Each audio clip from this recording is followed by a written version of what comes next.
Hello, ladies and gentlemen. Welcome back to the Wrestling for Life Network. Welcome to another live stream. It's Wednesday, so you know what that means. That means a little AEW Dynamite tonight. We got lots to talk about, lots to get into. The Go Home Show for Forbidden Door, and it is stacked, folks. Get in that chat, click all the buttons, be a part of the fun, be a part of the show, and let's go.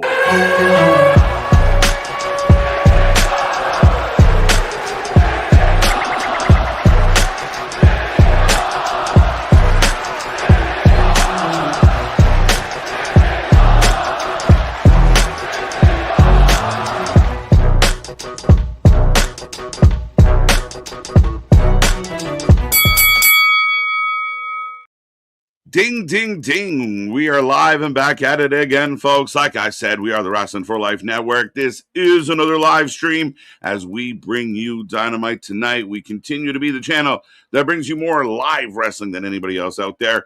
Looking forward to a crazy weekend in wrestling.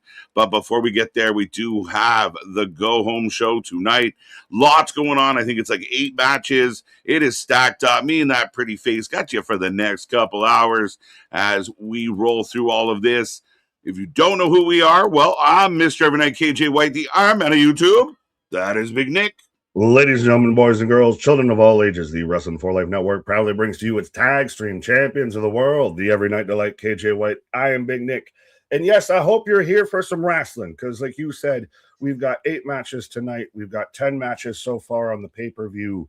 So we got all the action. I know we don't want to be out there saying, I got too much wrestling on my wrestling. But it's almost starting to feel like it might be almost too much wrestling on my wrestling. Well, I believe it was you that told me as before we went live today that the big push is on because the World Cup is aplenty. So again, I mean, maybe good for the wrestling fans. We will see. It is a lot of just like throw this in there and how about this? You want some of that? Some matches are going to be quick tonight, though. That's the thing, because on top of that, you have the unannounced matches, which we're going to have. Mm-hmm. You have both 6-man teams having a speaking promo segment. So, that's going to get some time. Yeah. So, like, there's 10 matches on the pay-per-view. There's 8 matches tonight. The pay-per-view is going to go roughly 5 hours or so, I assume. Tonight's 2:15, 2.5. 2 and change for sure. So, yeah, we will see how this looks, folks. As always, get in that chat, blow us up.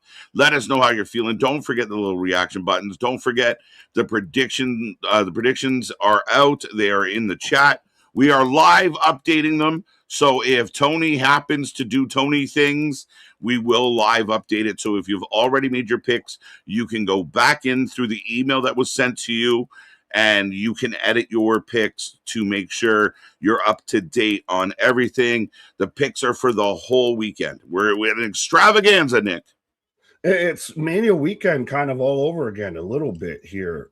Didn't expect, the summer blockbuster to involve every show this week is a go-home show. I just realized this earlier today. Everyone, from TNA to AEW to Raw, SmackDown, which no spoilers for SmackDown. Yes. That every show is a go-home show. Every show is going into one of their biggest shows of the year. Yeah, everybody's going into big shows too. Like Great American Bash is supposed to be one of NXT's biggest shows each year. We know how Slammiversary is with TNA. I mean, Forbidden Door, they still act like it's a big, big thing. We can debate whether or not it is, but it's still something that we're looking forward to. And Night of Champions, maybe not one of the bigger WWE shows, but it's a lot of implications. For SummerSlam. It's the doorstep for SummerSlam. It does. This feels like a little warm up for our 2-night SummerSlam marathon coming up very soon. So, yeah, stay tuned for that, as that will round out the summer as we got more coming your way. We're looking forward to it, folks. I see that chat getting busy. So, again, get in that chat. Let us know what you are looking forward to this weekend. How you feeling about Dynamite tonight? What are we looking forward to? And, again, just the general wrestling news, Mr. Nick. Yeah, I mean, I'm trying to think if there's any big stuff outside of Tommy Dreamer, crying foul on, they didn't let me do anything. And then everyone's like, no, we kind of let you do everything. And you're just not doing it that great, my guy. Well, I mean, the old saying, Nick, there's 3 sides to every story. So we've heard both sides. Somewhere in the middle. Tommy was probably doing a little more than he should have. and he probably wasn't doing as much as he thought he could. So well, it comes up the whole conversation of like, could you have shifted him into a different department or anything? I guess that's, everyone's been in that kind of toxic work environment of they don't do their job well here, so we'll just move them into a different department because everybody really likes them around here. I think he would have been too meddling into all of that it wouldn't have worked out.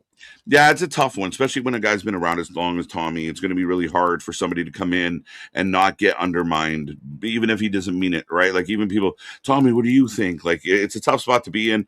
Plus, it's Anthem kind of runs as a smaller company, so not having too many bodies and being cost effective matters. Now the onus is on TNA and whoever they're running with to make sure it matters now. Okay, you can't blame Tommy. Who are you going to fire next? But also, I don't expect them to it's not going to be next week. Everything's going to be completely different or anything. Like we've still got Slammiversary. We're going to get through all of that. I think they're going to bring in Road Dogg. There's going to be a transition, but it's not going to be overnight. No, 100%. I mean, it's a marathon, not a sprint. But they got to get to that point. I mean, the numbers are positive. A lot of people were talking about the numbers. I know Anthony sent them over to us, that there's some positive signs here. But before we say hello to the chat real quick, Nick, apparently Tubi is the place to be.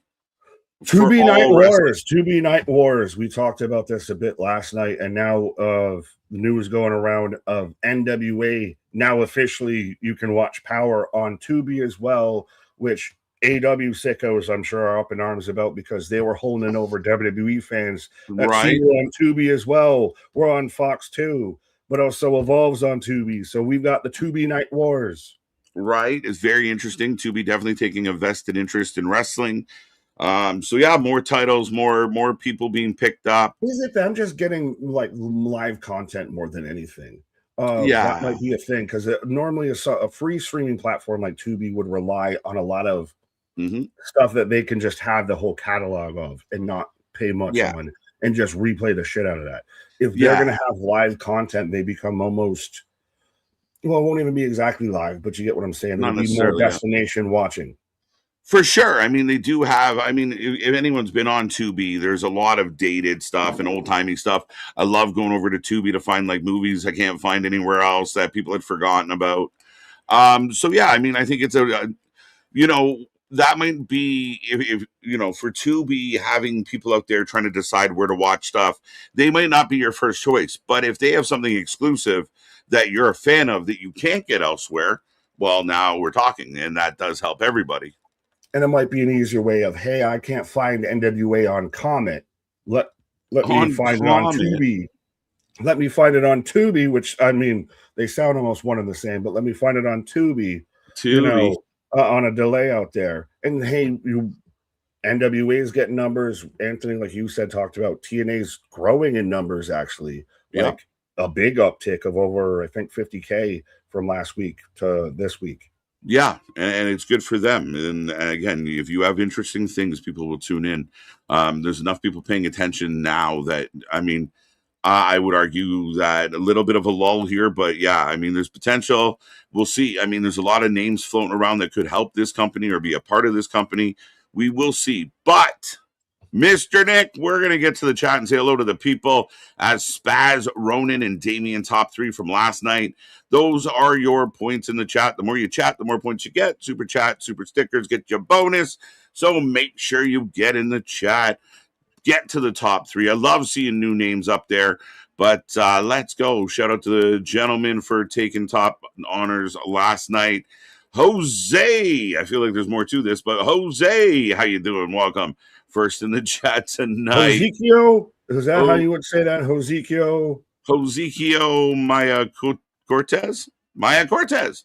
Been around the world in Maya. We haven't even talked about Maya World getting the win. Well, yeah, that'll be interesting heading into Forbidden Door. I'm sure we'll talk about that as we go through the night. Ken, how you doing? I figured out how to change my profile pic. It's number 1's for UMDB. Let's go, Sammy. The last real good guy in wrestling. I love it. Kevin's back with Zach. National Take Back Lunch Break Day. Who steals what? lunches? Peel his muffin cap back blue. Like, What do you mean? Did you just say who would eat 30-bag lunches? Yes. Yes. I know who. That goddamn Sam Squanch. Right, but like shit, man. I didn't know take back lunches was a thing. I mean, this is just what is that, Zach? Did someone take our lunch? Expound upon that one. Normally we get National Banana Pudding Day or something like that. Right. You understand that. Take back lunch break day. What? Where did it go? Knick-knack, paddywhack? Huh? What's up, Randy? Let's go. I can't wait till 8 o'clock. KJ and Nick. We'll be here like Shakespeare, art inmates, life, aka Tony Khan. Waste my time with these go home shows. I'm telling you right now, we're gonna get a bit of a segment, then a brawl, then a match, then a brawl, then a match, then a brawl. We know what these go home shows look like.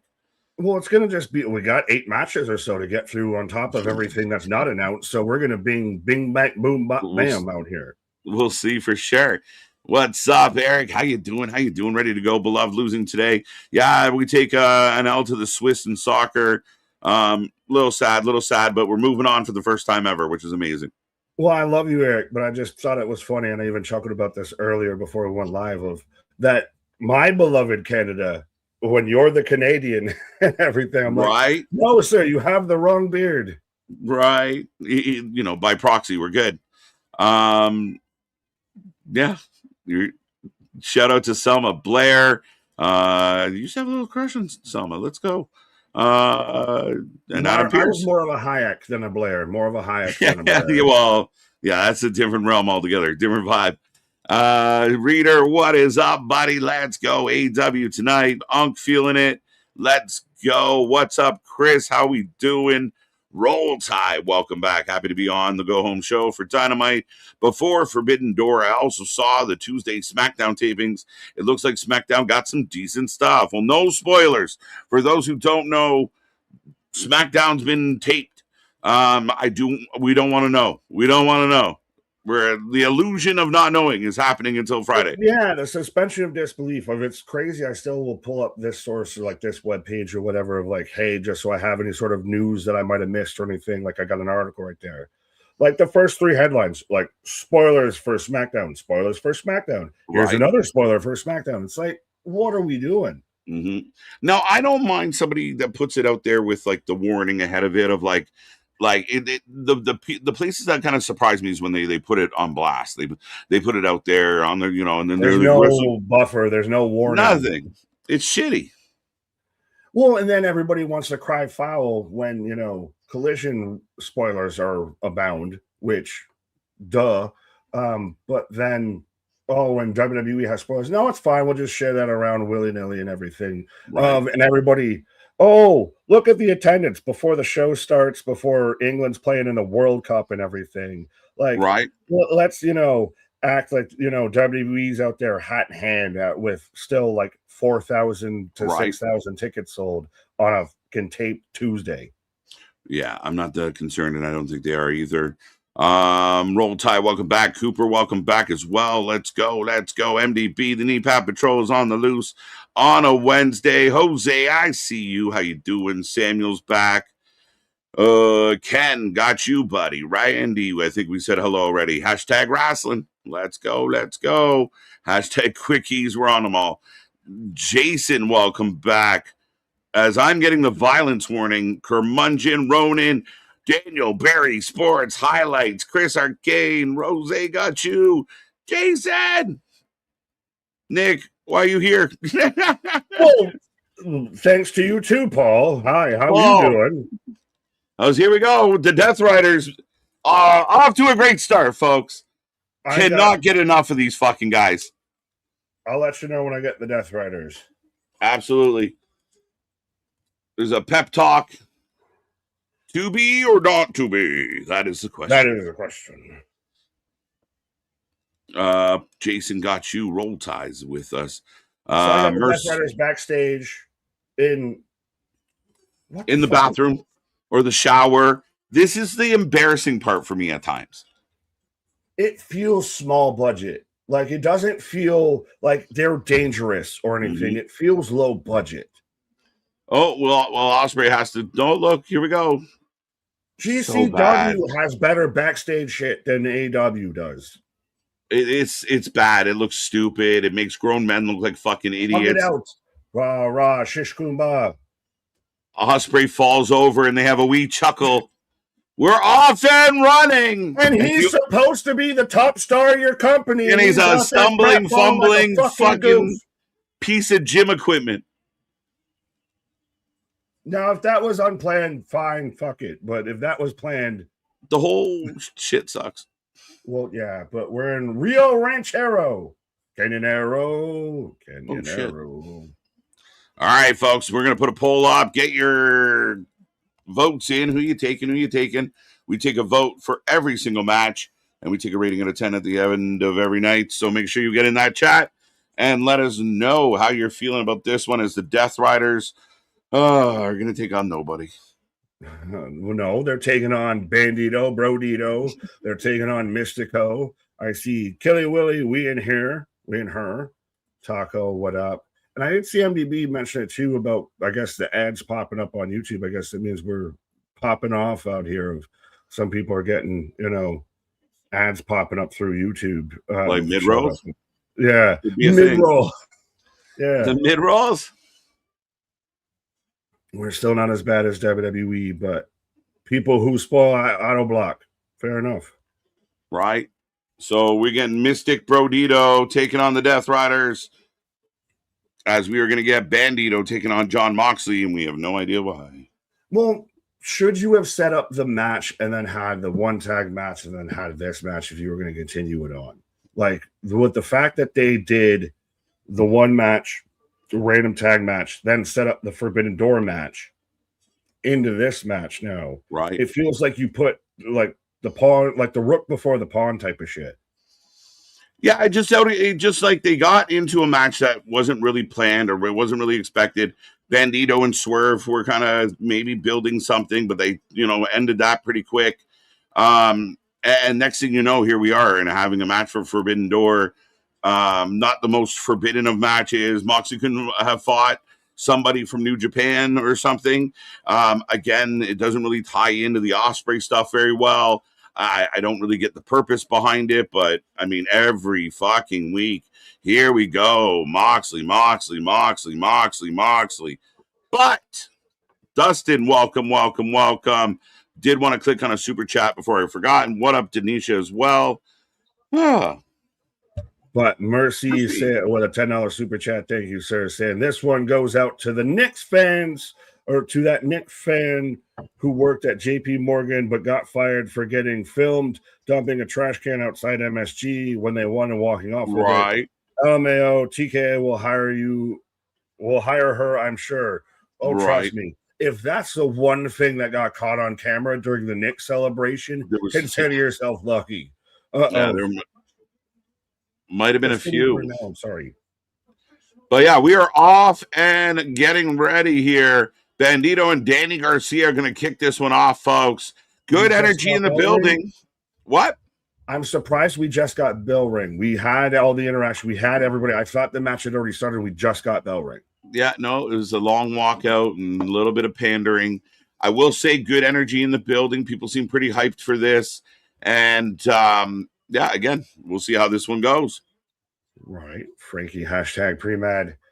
Well, I don't think KJ's pre-mad at the Death Riders out here. I think very much that they are in this ambiguous state of gray of, again, who's supposed to be the babyface right now with this? We don't know. I mean, we just turned Moxley and then we keep booking him against babyfaces. So what was the point of him turning at all? Why? Like, what was gained from it? You know what I mean? Like, we go through all this for him just to flip-flop. And I'm sorry. Like, I mean, for the Meltzers of the world, that first match, Grande versus Grande, shows you when there's a true villain and a true hero and a true story, what pro wrestling is. This idea that you can be a situational bad guy or good guy is horseshit. And he should know better. Does the the other half of Bully's quote hold more weight than the "I'd fuck up John Moxley" thing. Of that, the Death Riders have not contributed, have not positively affected AEW throughout their entire run. I still don't know what their message is. Are they supposed to be helping this company? Are they hurting this company? You thought I didn't like the Dark State. This has been the pre-model for it. Facts in a lot of ways. And listen, this Moxley stuff has been shit. Moxley thinks he's an artist. Moxley overacts and undersells. People have yet to give me evidence or legitimate proof that Moxley has benefited this business. I think the harder that Tony Khan has pushed John Moxley, the less people have tuned in. People don't give a fuck about John Moxley. John Moxley is not as badass as you think. His matches aren't good. Anytime, if you want to see a wrestler's worst match, put them in the ring with Moxley. Because that's what we got when he was in there with Darby or Adam Page. Like, it's these slow Adam Copeland. That embarrassment of a match. Like, I don't get it, Nick. There's moments to where you will just hear pure silence when John Moxley is wrestling. Yeah. If you ever want a soundtrack of Moxley like grunting and you can get that because you'll have a pin drop while he's wrestling at times. I get that everybody thinks that he's God's gift to he's the next Bruiser Brody and everything like that. But I go ahead. I just don't get it. Like, I don't know what, like, other than someone yelling at me, he's really good. No one has told me, like, exponentially, like, this is what he's contributing, and this is the results from it. And I'll give Spaz credit for this because I know me and him kind of halfway talked about this earlier today. You know what could actually make Moxley somewhat good, somewhat palatable and everything, and actually really solid in this company is he's just the smash mouth. He goes back to just, I'm John Moxley. I don't need to cut a fucking jigsaw promo to quote Spaz up there. I'm not John Kramer of speaking in soliloquies making no sense out there after every match. He just shows up, beats somebody the fuck up, and leaves. Be the tough, brawling psychopath that you think you are, and just keep it moving. Stop trying to remake Rocky movies. Stop trying to remake independent neo-Nazi bullshit movies. Don't. He did it though. I'd stop it. Knock it off. Be smarter. Just be you. And the problem is his shit is so fake. As Brody and Cesaro, I love this. Claudio should be so much more. Like Claudio, if you were going to do the Death Riders, it needs to drop Yuta. It needs to drop the whole Ospreay stupid shit. It needs to drop Daniel Garcia. If it was Moxley, Claudio is his right hand man, and then you've got Pac and Shafir. Bare bones of it, and do that. Oh my God! Why are we not pushing this guy? Unreal. Did you get it? Arm drag. Brody King with a drop down, slingshot, backflip, arm drag into a couple topes, and the crowd is going banana sandwich. The two most over guys in this match that this company should be using are the two most under guys in this match of Brody King and Claudio Castagnoli. Right. But even Brodito, they were so good. And then we kind of just, hold up. Yeah, like, but they were so doing good stuff with Bandito and Swerve, and I thought we were going to go there with something, and that was just all for the Owen. Brody King right now shows he had the match with MJF, he had the match with Darby. He should be at minimum an upper mid-card solo guy, just like Claudio should be. And even for knowing how athletic Brody is, didn't expect that man to pull off a fucking slingshot, fucking arm drag, moonsault. No, it's beautiful. It's beautiful. And I see guys like Brody, and I just wonder why we couldn't do more for him. Like, even if in a world where, a guy like Bobby Lashley is relevant, and maybe it is a Brody King that's trying to hunt him down for a belt or the world title, where it's big men that want a body that are going to matter. But remember, now Bobby Lashley And all of the Hurt syndicates came out and said, we don't care about no titles. We're not competing for no titles. We just hear about money. We're Just not here for collecting. belts. We're just here to make money. That's all it is. It's the Tony Khan retirement plan, and he's getting used. And I don't give a fuck how many podcasts some of these wrestlers like MVP go on and stand on his moral high ground. Oh, this and oh, that and oh, this. All it was cha-ching. The money marks are paying. And but more. Is it just Tony doesn't? What is it? The adverse to it of Tony doesn't know how to book a guy like Lashley. Like Lashley in your world title picture, theoretically, just on paper, should pretty much mollywop most of your division just because of how big the fucker guy is. Yeah. So now you got that beast on there, and you don't know how to integrate him without him just running and killing everything. Yeah, as we are in picture, folks. But you're right. I mean, you have a guy like MVP coming in with the Hurt Syndicate, and everyone talked about how they were going to dominate and they were going to be amazing, and they haven't been. They haven't lived up to the hype, and then it basically said, "Now we're just here to cha-ching." And I think the wrestling world's small. The wrestlers talk. I think everyone's fully aware of, like, don't worry. There's a TK safety net out there. You won't land on your face, and you can go to the WWE and fuck up and go back to AEW. So Tony's getting, like, a lot of people are okay just collecting money, and I can't blame them. Heyman said this in his interview, and I know we've got super chats and stuff to click on, but Heyman said this in his interview with Chris Van Fleet of, regardless of anything else that he might have said about AEW or TK, he very much mentioned how they have changed the whole compensation package for pro wrestling.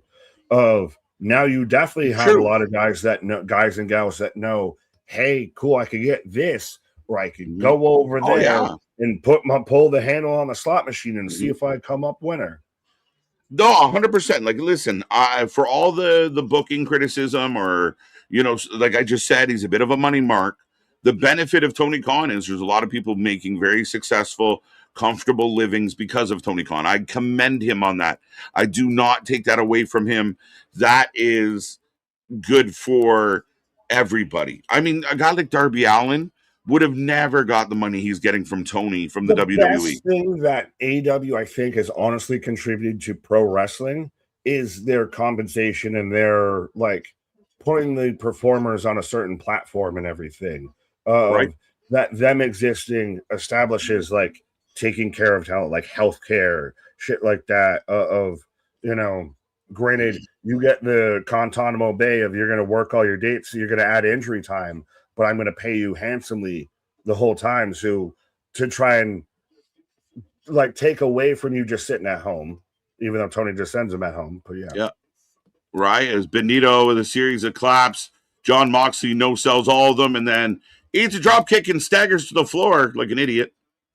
I'll let you know when I get the drop kick. All right. Drop kick. As he just drunkenly, like your drunk uncle, just stammers like, Moxie sells for shit. And I think it was Samuel who said, you guys sound like you don't know wrestling. I don't know if you're talking to the chat or us or either way, but I mean, come on, Samuel, you know better. Yeah, Brody is a jobber for bigger names. Yeah, they'll probably lose here. Maybe not, though. Brody because be the one that takes the pinfall, or does like a Yuta or Garcia take the pinfall here and Moxley wins that Forbidden Door? Yes, 100%. Nice. What a match. I got to admit, what a match. Oh, Moxley, the worst part of the match. Oh, like, this is what I mean. 1, 2. Moxley with the leg drop now. Okay. Back into the corner, hands up. But I hate that fucking selling from Moxley all the time of, I didn't do nothing. I didn't do nothing. Brody's in again, but Brody's over. Bandito's over.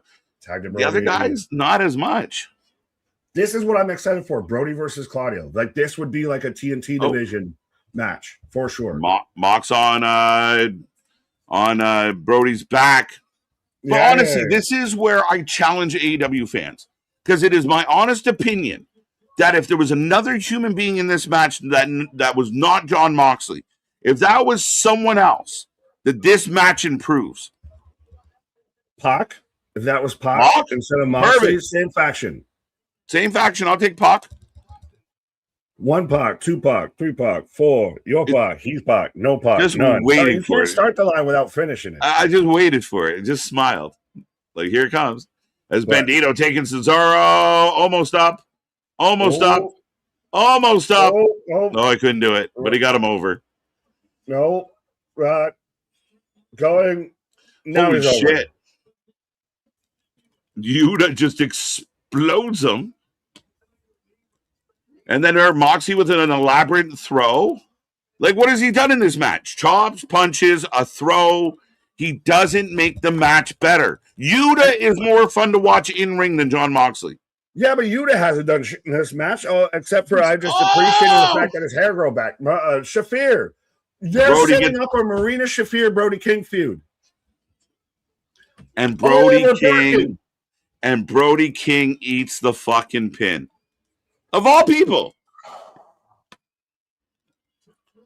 No, nobody involved in the storyline. Go home show, so loses on the pay-per-view. But best I can sell you on. I guess, but I mean, at the end of the day, is Brody fighting Moxley at the pay-per-view? Then who gives? What the fuck is this? So Shafir's just right in Bandito's face as he does nothing. He just walks off. And look, Moxley doing this. Like, what is he doing? What are you fucking doing? What is all the movement and what is all the fucking? Is Jon Moxley the new metal wrestler? I love me some Slipknot. Trust me, one of the first things I did when I joined the channel was I went to a Slipknot and Cypress Hill concert because they're two of my favorite bands. But is Jon Moxley the Steven Seagal, the new metal wrestler out there? I don't know. Yeah, 100% could be, man. Like, I don't know. It's hard because I like Slipknot. I can't stand Jon Moxley. He's very much Limp Bizkit, Korn, and all of that are still involved in the new metal. So there. Yeah, but speaking of metal, we got Darby with the conglomeration. Is Darby just value in this? Sorry, I just found it interesting that Roddy hates Darby, but doesn't hate Darby as much as he hates Max. This is a shit thing, dude. Am I wrong at how shit this is? Your world champion is in this mess. And it's mid-card guys. It's shit. People were mad that Chad Gable did a segment with the Alpha Academy. But MJF has been fucking around with this nonsense. And he's going to lose. I'm can kind of lose. Yes. As a scarf carrying member, he went over when they did the 12-man without the cage. So now when they do the 12-man with the cage, he goes under. And all the heels stood over Mark Briscoe, and Andrade's have an issue with MJF. Andrade is going to screw over MJF to where, Briscoe ends up winning, and you're either going to get Briscoe on a Dynamite or you're going to get Briscoe at Redemption, and you're definitely going to get Andrade too. So I think you get Briscoe in a MJF world title match on a Dynamite, and then you get Redemption in Quebecois of Andrade versus MJF before you get to Ospreay versus MJF and All In. So is any kind of worked out of the holy bounce? As Marina just Supergirl cosplay, right? As Marina just stays at ringside and Harley comes bouncing on out. Over under 3 minutes for this match. They'll probably go through a commercial break. I'm gonna go over. Oh, I don't know. Eats a rib kick right quick. Oh, Spazzer. I want my number one spot. I want to hear you guys talk about the new pillars. Oh, we got to talk about the new pillars. And I want everyone to check out me and Jake's Night of Champion preview up now. And the Great American Bash going live tonight after KJ and Nick. Shout out. As they advertise Supergirl. As Supergirl's getting her ass whipped and about to lose this match. All due respect, Harley, but Shafir's winning this. Yums. Just want to throw that. Oh, judo takedown. Oh, I got the judo take. Like you swear like a dap. Oh, as she just sits on the melons and covers her mouth. Pause. Yeah. Pause. Oh, Bob single leg. She just this is what I do with Roddy. So Oh, and there she goes. Phil Crab kicked off. Yeah, we're neck and neck now. Big knee. Ooh. Down to the floor goes Shafir. Harley, you're going to set up a tope because everybody can tope. Oh, drop kick. Slide instead of tope. Poor Brody, he's getting jobbed out. This is one guy I can honestly say, and I defend it a lot. The fans overreact to wins and losses nowadays. Brody is a guy that's taken way too many losses to be a tank of a human being, as a like the guy that looks like a complete badass who can fucking go. Too many L's, Nick. He's like the Viking Raiders of AEW. Yeah, you can. I know certain people try and say wins and losses don't count, but they do when they start to add up and they're all kind of in sequence. Mm-hmm. Like, it's bad enough people in the chat are saying, "Oh, well, didn't really think much of didn't really think much of the match going in because Brody's not booked that good. Bandito's in and out. Like, you didn't have a good vibe about it." And then it, I thought the match was better than I expected it was going to be. I thought Brody and Bandito showed out. Yeah, think about it. Brody King sat there and hit a slingshot, moonsault, King double arm drag in a match to where he took the fucking pin. Yeah. Like, he showed up and showed out, was the MVP of the match, and then turns around and is the one who takes the L. Oh, but it's no big deal because he took a belt shot. So it's okay. That's how we protect him. But the Death Riders are supposed to be babyface, though, I thought. Are they? Or are we just still in this weird, ambiguous shade of fucking gray to where we can't figure out what the Death Riders ever are? And if they don't know and they aren't conveying who and what they are, you can't get into it. And again, I'm sorry for the fans that somehow get behind this shit. I don't get it. It's remedial. It is simplistic. It's not like, oh, we're too dumb to understand. There is nothing there. But it has ripple effects because of how much they were trying to take down AEW. Everything with Ospreay right now is feeling the reverberation and the repercussions of everything going on with the Death Riders. Like, to me, Swerve and Ospreay should be, I want that title shot. Yeah. No, I want that title shot. That should be, I'm the best in the fucking world out here. No, I am. I'm the most dangerous man. I'll put you back on the shelf. You paired up with who broke your neck. I'll break your neck again. I don't give a fuck. You saw what I did to Kenny. That's what it should be instead of Moxley surrogate. And circling back now that we've kind of come full circle anyway, a lot of people thought it might be Kenny Ospreay, that Kenny might win the belt in Montreal. It doesn't, like, if they just get there on the way to Montreal, I mean, this is all for naught. And like you said, it might be on Andrade, but a lot of people thought maybe Kenny and Will was the dream match at Wembley. So then you'd have to not only now kill Briscoe's feud with MJF, kill MJF, kill Andrade's feud with MJF, all just to get there. I still, even with a match later tonight, you have Jack Perry taking on Zack Sabre Jr., and you have the Bucks taking on TMDK. Why not just have the 6-man? Why not just have the 6-man? That would be a better match. That is more entertaining, and again, fits more, I think, with what we saw last week, to where you had faction v faction kind of show up, and we felt like they were going towards that. Every easy avenue they have for Forbidden Door, they're like, no, I'll take the fucking side route. Well, what? Here's the funny thing. So at Forbidden Door, the Young Bucks are going to take on El Sky, Mystico, who we just saw. Yes. And Dorado, or Dorada, Unbound Co. in Shingo Takagi, and Titan. What did that have to do with anything? Like, we just saw Mystico. Now we're going to see the Bucks take on TMDK. Has nothing to do with the pay-per-view match at all. Like, that helped me understand. Like, even having, like, I get why Zack Sabre Jr. is going to fight one of Kenny's friends. Yeah. That I can get behind. But this match with TM, it means nothing. And like I said, Mystico was just here with a group of other people. You wouldn't know that he has a match on the weekend against somebody.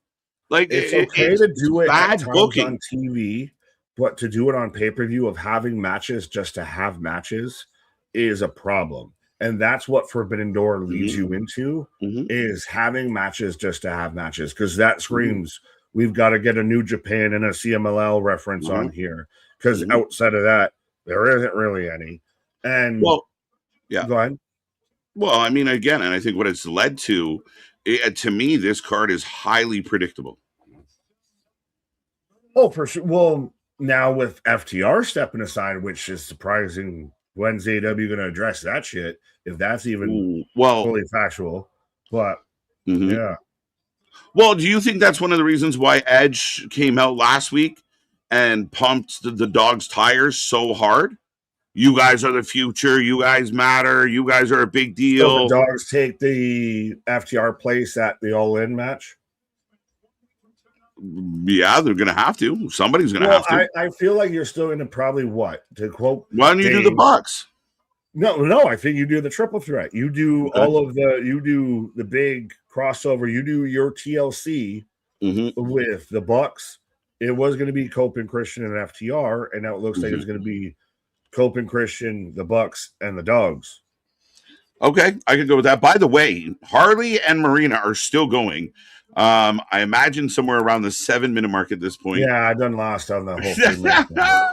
I guess they had to, take advantage of their Supergirl advertising moment. So, but yeah, this match is still going. The crowd's pretty quiet. Yeah. Harley. Okay, so this match was advertised, because I was going to say. So yeah, this is part of the survival. Hour. What? This is part of the survival of the fittest qualification match.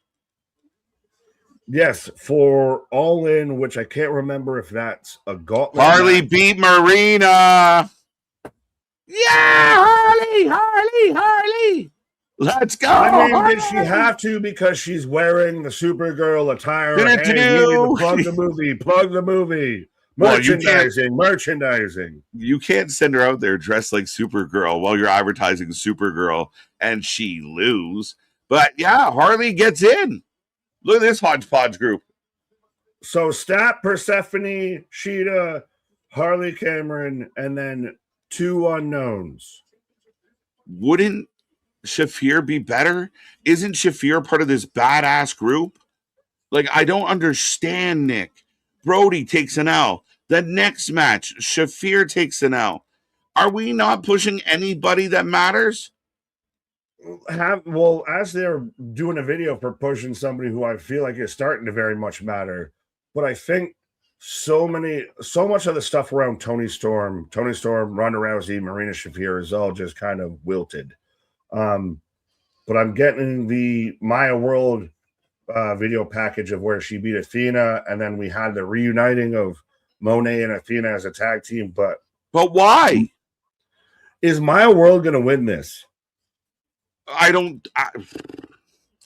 Maybe, but then again, it shows to me it would be another example of sentimental booking from Tony Khan. And she goes to take on Tekla and All In. Yeah, is that really the marquee matchup? What he'll do is she'll win the tournament, but it will get pushed into a fatal 4-way, a triple threat, that kind of vibe. That's what I think happens here. Is Maya does win at Forbidden Door, but Mercedes, because that's not a marquee, that's not a good enough match for All In. I'm sorry, it's not. Thekla versus Maya World is not gonna cut it.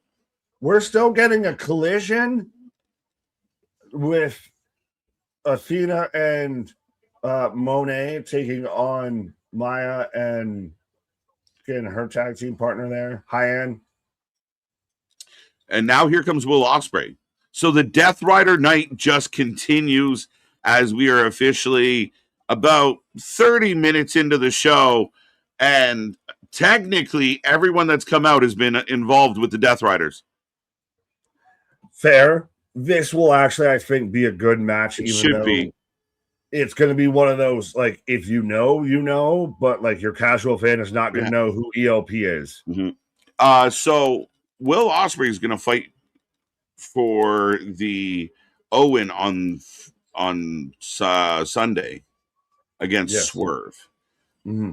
I mean, I feel like ELP could have done something else, maybe been on the card for Forbidden Door. I don't necessarily know that I care for this match in this spot. Should you have had the confrontation here? You missed the whole, oh, I just shagged my wife and told her to clean herself up and everything. Right. You have it be more one of those of, I'm coming for this world title. I've sat there and gone through neck surgery and, pulled my career out of the ashes so I can still win that world title in my home country. No, I'm going to win it because I'm the most dangerous man in the world and this and that and the third. That should be more of the feud instead of building fake animosity. And now we've got ELP versus Ospreay, which would be a cool match. But this is your go-home show before one of your bigger pay-per-views of the year. Your cross-promotional pay-per-view. Yeah, I mean, I like ELP. I like Will Ospreay. I like them both a lot. I just don't know if this is the time or place for this little get-together. And again, I think they're missing the boat where people, I keep going back to the Death Rider storyline, but I think Will Ospreay should be in a match with somebody a little more technical, a little more known. But if nothing else, somebody that's going to ground and make Will Ospreay the underdog, that he can show off what he's been learning with the Death Riders. This is going to be more of just... What has he been learning? He's learned a fucking armbar, and that's about it. But that's the problem, right? Like, this is the amazing storytelling by these geniuses out there. This is top-notch storytelling. The people that can't stand the bloodline that think that this is what... I don't get it. They like, okay, Ospreay's in something, but they're not even... What are we doing? He's with the faction that broke his neck. And he says in the promo before the go home of, yeah, I still haven't forgiven him and still don't trust him, but the training's paid off well, mate. No, the fuck it hasn't. What has it done for you? Have you sat there and looked like Billy Bitch Boy and all you learned is a fucking armbar? Like, this is the closest thing to anything of this feels more like a mirror match a little bit, or the closest you get. Like when you bring in a quarterback on a scout team that tries to mimic the quarterback you're about to face kind of thing. Yeah. So this whole, like, I've lost and I'm heartbroken and I'm depressed and I got to change and I got to change my style to be a better wrestler. This is nothing but the same. There's been no evolution. So you put him in there with a guy like El Phantasmo that's going to do the exact same shit. You're not supposed to say that. He's ELP. You're not supposed to let everybody know. This is why I said before that a him versus Kenny, like teacher mentor thing, would have made a lot more sense. And then you could have had Moxley being the devil on the shoulder, like they teased for that one backstage segment, instead of, hey, you're the guys who crippled me. I guess I should learn from you because you almost killed me. What? Oh, yeah. And like I said, okay, fine. You know what? It's really stupid. But let's see what they do with it then. Okay, you get over the introduction that isn't my favorite. Okay, fine. What are you going to do? And they've done nothing. I watched Will Ospreay, one of your biggest superstars, act like a workout bench for another wrestler. That is madness. It has diminished his value as your top drawing babyface. Moxley takes from AEW more than he gives. He hurts and turns off more people than he brings in. For the 4 or 5 people that are buying Moxley tickets because they have a blood fucking derangement syndrome, just like he does, then fine. But it's not the masses. It's not the audience. And more people tune this shit out because it's week in and week out shoved down our throat. Moxley is pushed almost like fucking big dog Roman Reigns. Every week there he is again. Ooh. What up, Boston? Moonsault. Yeah, why would you book him with a high flyer? You're trying to prove to us what a new guy this guy is. I'm going to save my career by changing my style.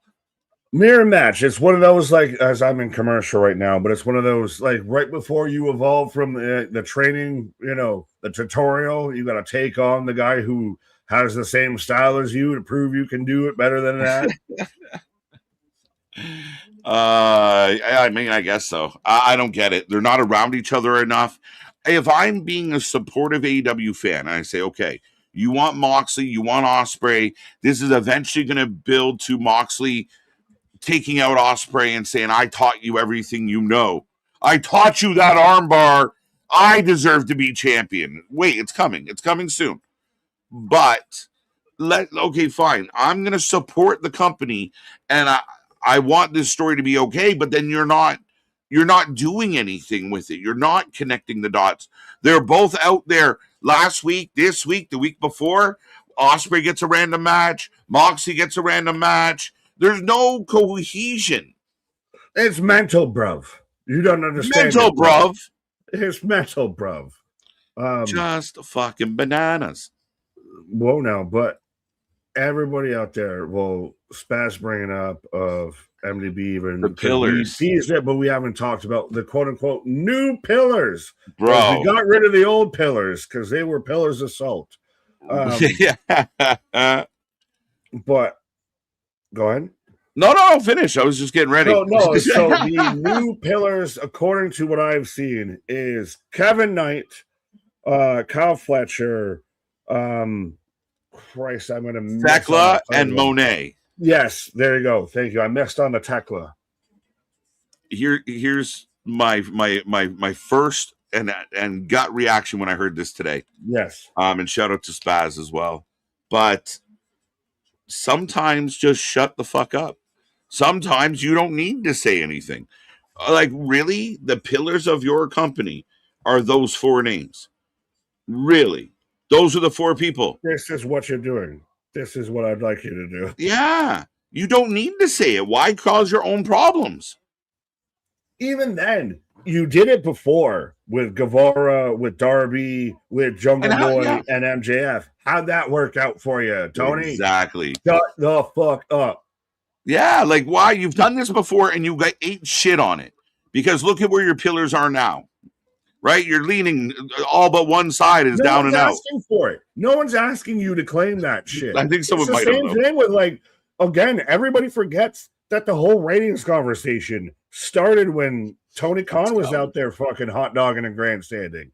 No one was asking him for who are your pillars, Tony Khan. You just decided you needed to bless us with, just in case you didn't know, these are the top four that I'm building this company around right now. But no, we fucking noticed, Tony. We fucking noticed. And what does it? It's so, again, more, ambiguous terms that don't really mean much. You're telling me Swerve, Ospreay, MJF, which is on the list, which makes sense. But like Moxley, you book Moxley every week. He's not one of the pillars of your show. He's one of the pillars of your booking. Either way, can't get rid of him. It's just fine. Like, it's cool that you're booking everybody. Just shut the fuck up about it. You don't have to tell us. You don't appreciate how much cool shit I'm doing right now. No, bro. How about you just shut up and show us? Mm-hmm. Yeah, even if you think that's your pillars, to keep it to yourself, because all you're doing is opening yourself up to this conversation, and you look dumb. If you're running this company and you think that's your four pillars of this company, you're out to lunch. But again, we already assumed you're not helping yourself.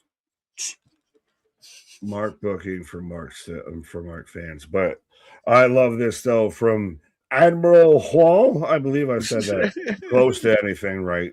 By the way, I stumbled on this live stream randomly, and I must say I appreciate the epic beardage. Trust me, we've got more beardage than yardage. Right, let's go. This one made me chuckle. Nick has resting pissed face. I mean, if the shoe fits, dance in it. What is this, man? Oh, go ahead. No, I was just trying to read what you had pulled up there because I saw my name. About to go, Ernest. Ernest goes to jail. Ernest right? Well, one. Ernest needs bail. Ernest P. Worrell here. The fact that you knew all of that, I had no idea. Man, I love the Ernie movies. Come on now. See, there's a difference in the age gap, a little bit. Respectfully, it's just those like Same time when you're getting, sleepover slumber party movies and shit. There is enough of a bridge, and I think partly because I have younger brothers, so I am, I kind of got to hang out with the generations as they moved on, but there's just enough of that bridge where we overlap, where I'm like, I know exactly what that is. Yeah. But yeah, no, shout out. Right. Ernest Scared Stupid. Let's go. He was Larry the Cable Guy before Larry the Cable Guy. For anyone who doesn't know Ernest, who we're talking about, they think we're talking about making an Ernest day's work a payout there. This is going to be better than the pay-per-view match, man. This is again why I'm pissed, because Swerve versus Ospreay is going to be fucking great. But the reason why we're there, and it hasn't sold me on it, the match, the knowing the talent, knowing what I should expect out of this has sold me on it, versus if I was dropped in 2 weeks ago into watching AEW as a wrestling fan and figure out why should you be involved in this, you're not going to be there. Yeah, no. Spanish Fly. 1, 2, 2 go. This match is too good. You're starting to sound like Vince Russo. I've had too much wrestling and it's too good. Sir, the steak is cooked too well. Just this nothing match is too good. Big Hurricane Rana. This is the weird. This is why you watch AEW, weirdly enough, is because you get some random shit that's not supposed to steal the show that'll steal the show. Yeah, some weeks it's a car wreck, but the action's good in between the disasters. They have their moments, man. That's why we're here, beating the drum that we are. Please get better, please. Oh, I think I already got that one from Spaz. With this $10 super chat of AEW fans complain about WWE ads, but Harley is out here as a mascot. They think Oba is buried, but Brody is fine. They mock Naraku for the fireball, but they got gas cans and flamethrowers stamped at. As Will Ospreay gets the win in what was a very spirited contest. What in the participation fucking statement did you just give out there? Right. It was a very spirited contest. It was. They went really harsh for no reason, man. Pause. Curmudgeon out there going with you of Jim Varney. Ernest was also in the Beverly Hillbillies movie. I love that movie. Facts. Up from the gun. Yeah, let's go. Came a bubble and no. See, that's kind of one of those that just missed me a little bit. I was the kid that was up there, getting up early before I had to go to school to watch Stuart Scott on SportsCenter and shit. Jokes. I thought they were trying to give him a British follow. Osprey's doing selfies and all. Okay. It's a very, he's such a good baby face. Just book him like he's not an idiot. Swerve's house. I should feel they should both be competing over who gets the title shot of this is the ticket. This is the golden ticket to the biggest prize in our business out here and everything. And instead, they're trying to make up past transgressions between each other. Yeah. Sell it on I'm the best. No, I'm the fucking best. No, I'm the fucking best. Simple competition, my guy. It's naturally in us to be, for the most of us, that desire to compete, that desire to battle, especially in this arena. But Swerve is on his way out, and another Death Rider thing is coming your way. Oh, fuck. They're going to come out. No, the Death Rider night continues. Long-winded, long Alex Windsor promo out here. He's just hopping the bed. What the fuck? So why? Yeah, why would you not just cross his path? Bitch made Ospreay out there, I guess. Just bends the knee to Swerve. And my argument, why wouldn't Swerve stay? Why didn't he go sit down at commentary? One of his new friends is going to take on his opponent. Wouldn't that help build the story for the weekend? No, he just leaves. All constructive criticism, folks. All things they could have done. All first verse. But we're back outside. Two, nobody in the parking lot, nobody out there. But we already saw him in the building. A mile and a half away. We already saw him in the building, which means the idiot went outside to come back in. Can Daniel Garcia a step away from missing just Rufus, and he's just Chris Jericho? Just can't open doors and shit. I liked Danny Garcia when they first brought him in, and he was a pain in the ass, and he was like picking on.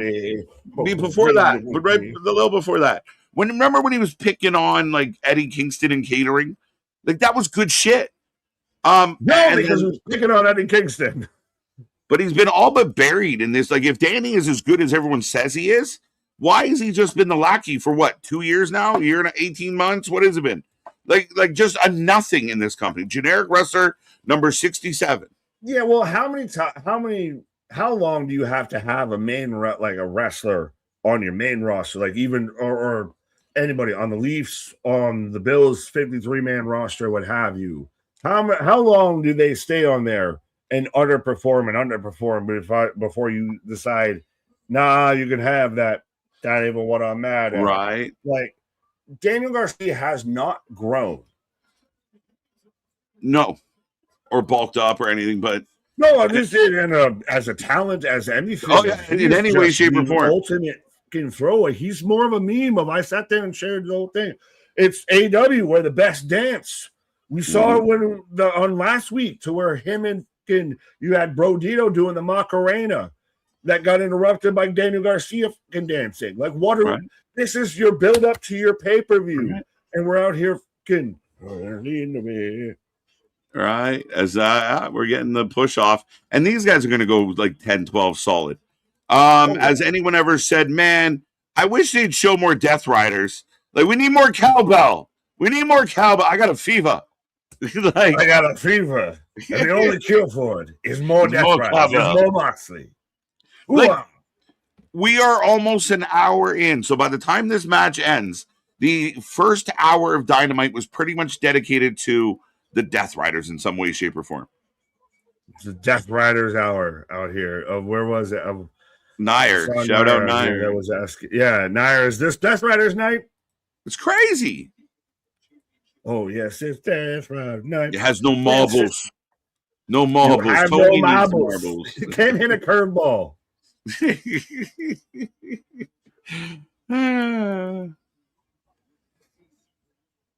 Now it's funny because that works because that's the Saudi booking too with Night of Champions. Well, we can bring back Yokozuna. I've told you. Yeah, right. Off the list. Who the hell is this guy in the ring with Ospreay? ELP. What up, Rance? El Phantasmo out there very much was bounced around through Bullet Club and a little bit with pairing with Ospreay in New Japan. Yeah. It doesn't even feel like when they involve New Japan talent, they announce that they're New Japan talent. I think is ELP signed to AEW, but I know they don't emphasize New Japan at Fuck Is he signed with AEW? He might be, actually. That's interesting. But I don't know. They don't announce this talents from this promotion. No. And you've seen all the transition and the turnover with New Japan. So this might be the last Forbidden Door. I mean, it really should be considered. And you got enough shows. The Moxley back scratch. So Danny's learning. I'm going to learn to step away for a second. Take a breath. Hey, you learn as I'm seeing Swerve getting forearms in a chair as KJ steps away and you stepped all the. Oh, there we go. But yes, now Garcia, he's trying to find a fan to interact with, but there's one drop kick into the chair in the corner. So again, no ref count. Again, to my knowledge, not a no DQ match, no ref count. He's trying to get like the fans in the front row. A fan in the front row doesn't care. Like, oh, house call. That was actually solid. See, Garcia works as the minion to just eat L's. The only thing is, they try and build up Garcia like a guy who should actually be pushed. And that's just not going to work right now. Daniel, what was it? Was it Spaz again that said this, or it might have been MDB or Jose or whoever wants to take credit for it can take credit for it. Of that, Daniel Garcia is kind of like Timu Austin Theory. He's like Austin Theory light. Of always the guy that you think could be pushed to something. They try and act like they're going to push him, but should just kind of be a guy who takes L's. All of that. But I am in picture. WHS set an attempt at a shoot from Garcia. Oh my God, just no. What did he shoot on? Bang, bang. Was it him trying to go at the crowd or anything? Admiral, you know what's insane? I've seen Mox idol Nick Gage at my local indie, and they force him to rein it in because it's a family show. He is way more at a basic match than way better at a basic match than Mox. That's insane. I don't think I fully believe that. I think it's more of they'll just do 3 moves and go home when it comes to Nick Gage having a basic match. Moxley can have a solid brawl. Moxley can do your tough guy, your bruiser. He could be your Brody King kind of esque kind of guy, of just maybe with a little bit more name that could maybe go up that way and everything. He doesn't need to cut a fucking soliloquy after every match or anything, or try and give his Tyler Durden fucking Fight Club shit. Of Moxley can do your just brawling style, of do your smash mouth, can AEW does more of the indie type matches, of do a match like that towards guys that just smash the fuck out of each other and everything. Like a Tommaso Ciampa John Moxley match without the bullshit nonsense would actually be really solid, and we'd be way better than Moxley Bandito, and be better than Jericho Ciampa. I'm honestly saying, of you could have that kind of smash them up in division. Brody Ciampa, sorry, knocked over my fan. Of John Moxley, etc. You could have that smash mouth division, but hey, now you're an all-star. Sean Reed, where did Prince Nana come from? Was he in Ring of Honor with a group or something? He used to be, Christ, if I'm trying to remember. I know he was very much. Was he in Ring of Honor back before even Tony bought it, when it was like Ring of Honor? I think he was there, and he goes back, I think, almost even all the way roundabout to like the ECW days, or even towards the late end of that. But yeah, he at one point was a straight up wrestler, and then now he's a manager, and at one point was arguably one of the best managers in the business. Now, I think in part because of the talent he's managed, that he's a little middling. Like, he might get nominated for Manager of the Year just because there's a short list. Oh, Death Valley Driver on the apron.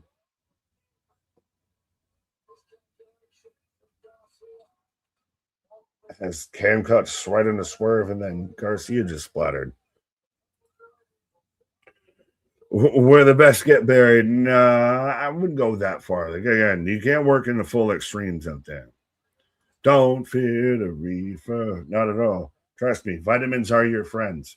You're going to know when we made it, when we got a vitamin sponsorship out there. Trust me, that's where this channel can go in high caliber. Pause. 2 count, but no. I'm also just waiting because I live in New Hampshire instead of Canada and all that shit where it's all getting easy access. I still got to know a guy who knows the guy who knows the guy. Don't tell anybody that. Randy, Nick, there's an American dream. Here's an American dream. Where my cowbell? He's just a common man, working hard with his hands. Back scratcher, back scratcher, back scratcher. There's a question, KJ Nick. Did you guys watch the Paulie interview today? I've watched bits. I've heard clips. I haven't listened or watched the full thing yet.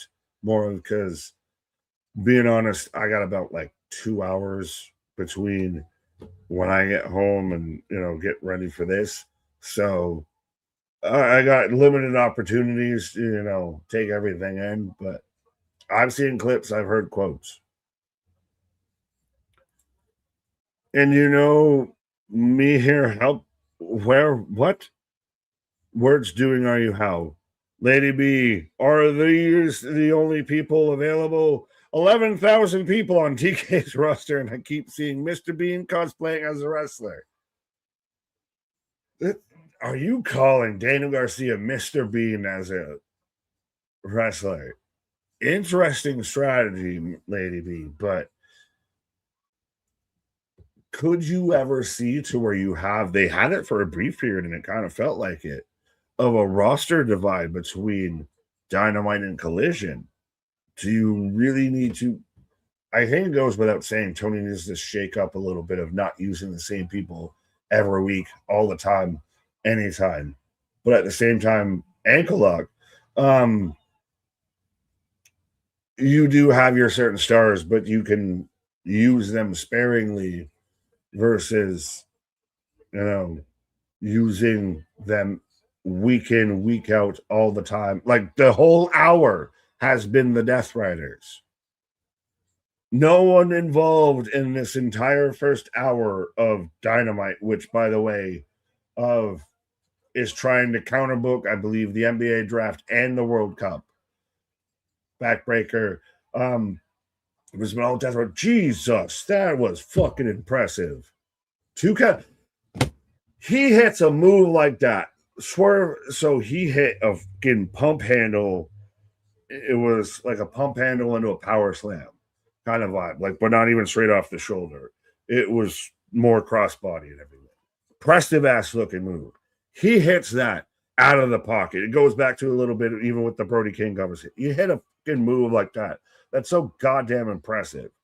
And then as he stumbles, what the fuck? No. Garcia's slowly setting into a Styles Clash. Hot tour, hot tour, hot tour. Daniel Garcia just hit a Styles Clash on Swerve Strickland and did it slowly. Did it the best he could do gracefully. What the fuck? Why is this? So, I guess on one hand, okay, so Ospreay's about to take on Swerve. Ospreay took on ESP. Swerve's taking on Garcia. One feels like it's been much more house call, much more competitive until just now. 1, 2, 2 count. Fucking 2 count. I was about to say one. They seemed at least at best on close on par. And now this man just kicked out of a fucking house call. Clean as day. What is a whistle? Like, what the fuck? What the fuck? No, he's going to do a hand blade. So he's got to. This shouldn't be this. So he's going to win with a hand and blade. Did Ospreay win with a house call or something? I get the tie-in of trying to act like this is a personal thing, but it doesn't need to be a personal thing. This could be just business of we're both coming for this spot. We're both aiming for who should be the number one contender for the world title. We're both trying to stake our claim to the top of the title, to the top of the crown out here.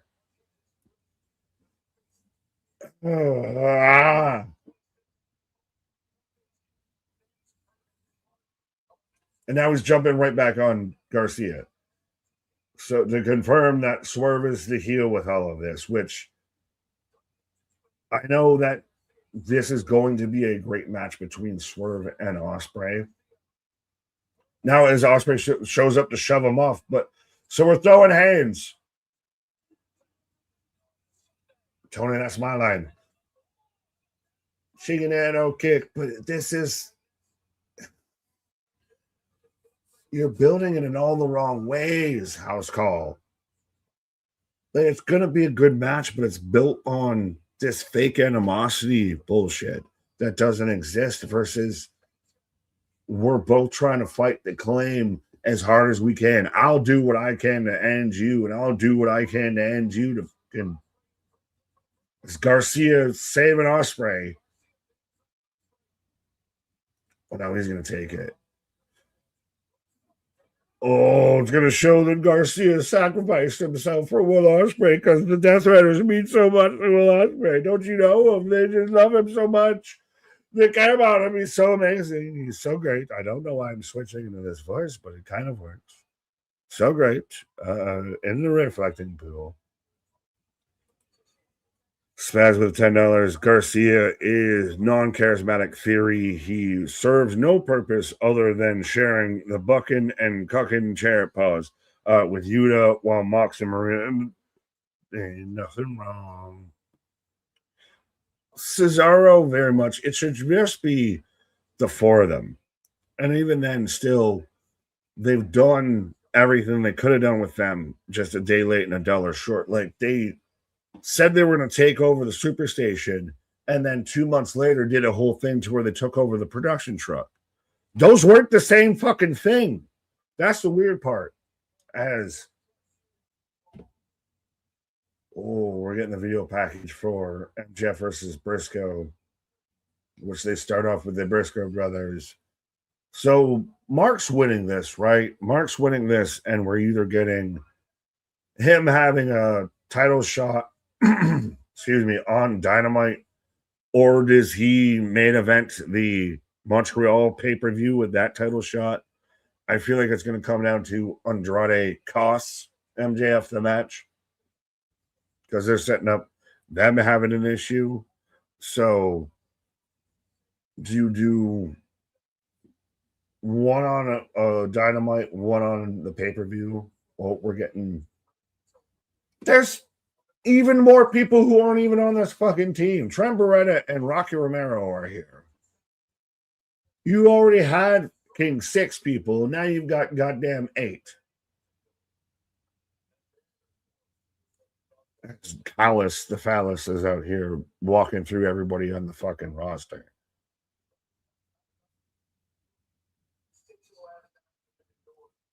And I don't even want to fully hate because there is enough tension. Like, there is the crossover storylines because of like Kevin Knight and Darby. You've got Okada and Takeshita, what have you. Andrade, even an MJF within the same team. But the way that they've gone about building to it and announcing it, and they're in a goddamn stairwell. Like, you don't have this out in front of the crowd or anything. You don't have this out in front of the arena. They're in a fucking stairwell with an echo, looking like the goddamn Death Riders, cutting this whole promo, announcing every member of the team and why they need to be here and why they're so great. As MJF talks right over Andrade. So this is fully where you're expecting this is going to be the tension. Nick, what are you ranting about? Right now I'm ranting about your hero, my hero, who should be all of your heroes. AEW's tribal chief, Maxwell Jacob Friedman, out here talking about how great he is right as Andrade was about to get announced and hyped up of being part of the team. So they are giving it to you hand over fist and blatantly that Andrade is going to cost MJF this match. So bad. It's just, you couldn't do this in the ring. What, to me, why is it always in a stairwell? How small is the venue that you can't fit, 8 people, 9 people in a ring at the same time? Just have them out there. Have this whole set. Why are we hyping up Beretta? Yeah, Beretta and Rocky. Just get out of here. They're photobombing the class picture. Speaking of photobombing. What up? This is garbage. Well, they're in the stairwell again, Nick. It's just, why is this not in the ring? Am I wrong though of saying that they're fucking like 100% telling you what's going to happen. What the sus zesty ass shirt? Team DCMJF, and nobody likes it. Why would you? Respectfully. So MJF's definitely losing. Masculine Callus and masculine MJF shaking hands like it's the start of Predator. So MJF is definitely losing on the weekend. They made that abundantly clear. Cost him. Oh yeah. Listen, instead of having all these nothing matches, you maybe get to the angles quicker by like Ospreay comes out and then Swerve confronts him, and then you should, when you're writing your show, make sure that the one segment your world champion's going to be in is in front of the fucking people.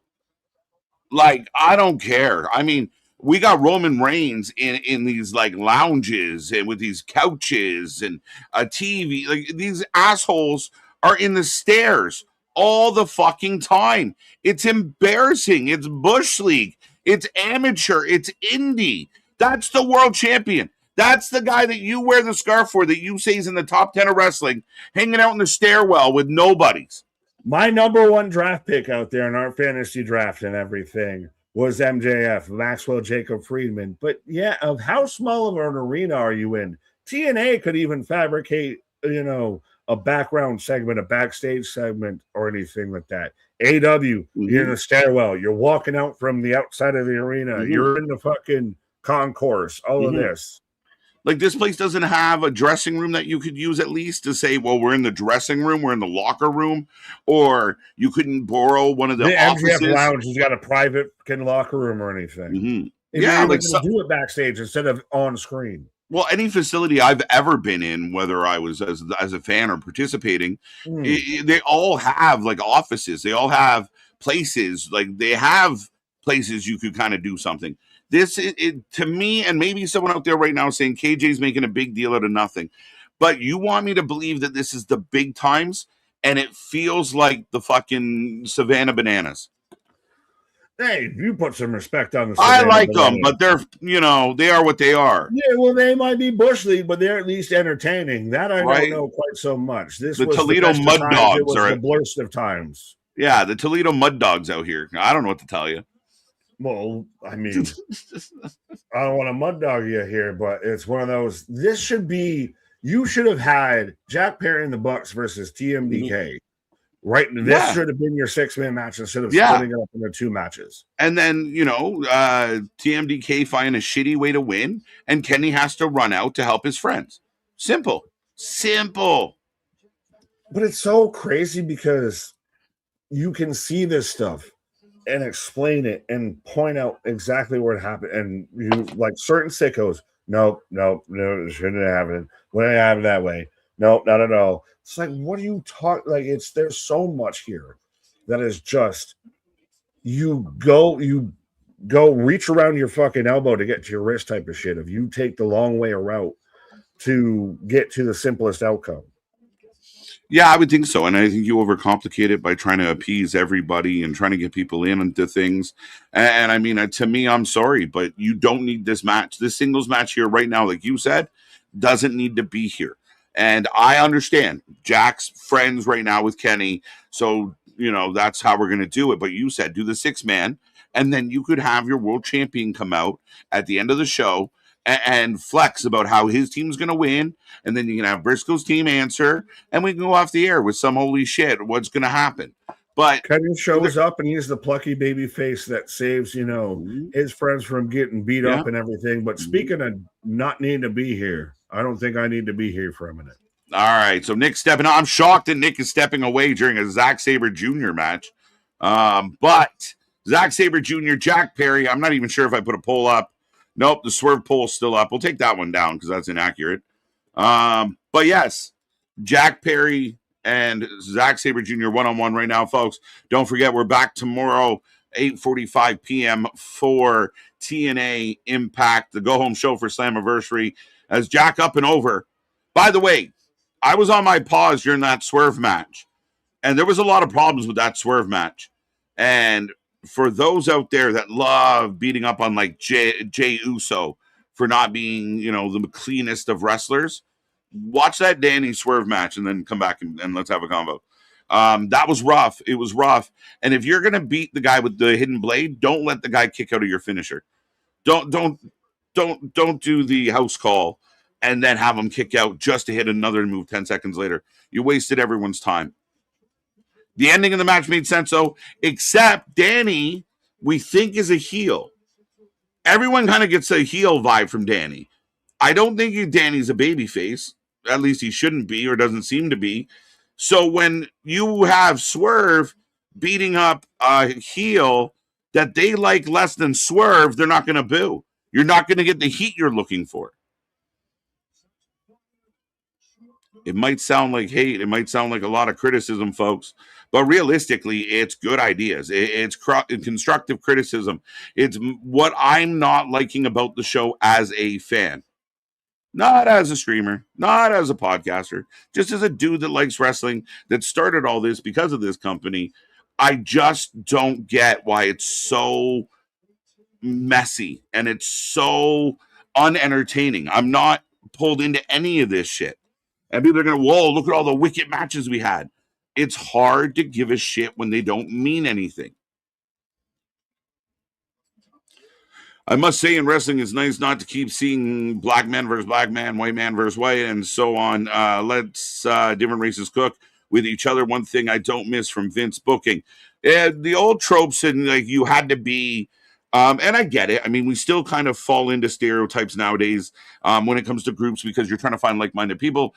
But again, the idea is we can have that. We can. There should be no limitation on that. And I think across the board, I might be wrong, but I see less of an issue nowadays, and I see how everyone's kind of spread across. Well, even when we talk about, the wrestlers from Japan or from Mexico, even having the WWE make them more than just stereotypes, make them more than just cookie cutter versions of themselves, where, they can do promos or vignettes in their own tongue, where they're more comfortable and they can naturally speak. I think it all works. I think wrestling brings people together. I think this channel is a great example of bringing people together from different parts of the world, from different cultures, from different places. And maybe I'm wrong, but I happen to agree with you. So thank you for that one. Swerve shouldn't have to be pinned by Garcia, house call. Yeah, no. Again, you're making what they accidentally do in this moment is you make Garcia look better than he is, but you make Swerve look weak. Why couldn't Swerve dust this kid off? He's a lower guy. There needs to be a tiering in AEW. Everybody's on a plateau. You are as tough or as badass as you are any given night. I don't think that's how it should be, right? You shouldn't have Tozawa show up and go 12 strong with Oba Femi. Would anybody be okay with that? Would anybody be okay, on Friday, the go-home show for Night of Champions, Oba is going to take on, Kip Wilson again? Like, what's the point at this point? Nobody's going for it. But it's not even, it's going the distance. Like, okay, you want to book Swerve and Danny? Swerve wins in 4 flat. Swerve dusts this kid. And then he pops up. And if he decides to lay boots to him a little more, I would recommend maybe somebody a little more clearly babyface to get beat up so you get the heat. That would be my tip. The fans don't know what to do with the Death Riders. Do we cheer them? Do we boo them? John Moxley thinks he's the vigilante, reluctant hero. The antithesis of it all. But he's not. He's just bad at what he does. So it doesn't deliver. It doesn't land. It doesn't do what it's supposed to do. Haven't we done Osprey Swerve a few times? Yes, we have. That's facts. This show is Wrestling Revolution exhibition show in a lot of ways. And again, I think what becomes very interesting is the people who want real good pro wrestling see the flaws. And I've pointed out a lot. And hopefully, the fans out there, if you can hear my voice right now, we're not just pointing out like this sucks, this sucks, this sucks. I'm legitimately breaking down why I don't think it's good. Why do I think Moxley is hurting the company? Blah, blah, blah. We've had those conversations. You can't just say, no, it's not. What's the counter argument to it all? I called it. Yeah, you did. Way to go, Will. I'm catching up, Chad. I'm catching up. Didn't we already this last Wednesday? So we did. How did it go? But anyway, there was 2 6-man matches where all they did was change one person, and now we're doing the 6-man match, but divided singles then tag. Again, I would cut out a match that we don't need, that means nothing. As Zach is stretching Perry on the floor, the ref's calling for the break. The ref's telling him to get in the ring. Here comes Brain Rot Faction. Literally, the first entire hour, all were connected to the Death Riders. That is insane. That is crazy. That, to me, is almost like Tony Khan seeing the internet and going, oh, a lot of people have issues with Moxley. I'm going to quadruple down on this guy. I'm going to go balls to the wall with Moxley. And then when we're all milked out of the Moxley stuff, then here come the Callis family. Here come the Bucks. To me, you're not helping your company grow. To me, you're not booking the best people possible. Nice move by Jack Perry. Your world champion MJF is hanging around the biggest jobber faction in the stairwell. Sick, bro. Right, Rance? Listen. You get mad at people for saying that MJF isn't a good champion, or isn't the champion he used to be, or MJF's not as good as MJF thinks he is. And all you do by sticking him in the stairwell with the Callis family is you prove all the naysayers right. He doesn't feel special. He's not presented in a big way. You don't see MJF roll up in a big Escalade or with a big flex. He's in the stairs arguing with nobodies. As by the way, yeah, Zach's still just stretching Jack out. And TDMK is TDMK. Yeah, I think I got that right. At ringside. So this is something they've done a lot tonight. This match will finish, and it's going to bleed into the tag match almost instantly, I believe. Why does every backstage segment look like they're in the bowels of the fucking building? All this money, and they can't dress up the back or look. You can't get I know they have the area with like the backdrop. But yeah, you can't find a place to me, it feels lazy. And I said it already. It feels indie. When you want to flex and say, well, this is real pro wrestling and we're going to compete with the biggest company in the world, you can't do it when your best people look like fucking chooches. You can't. I think you would complain if 10 or 11 of them were in the ring right now.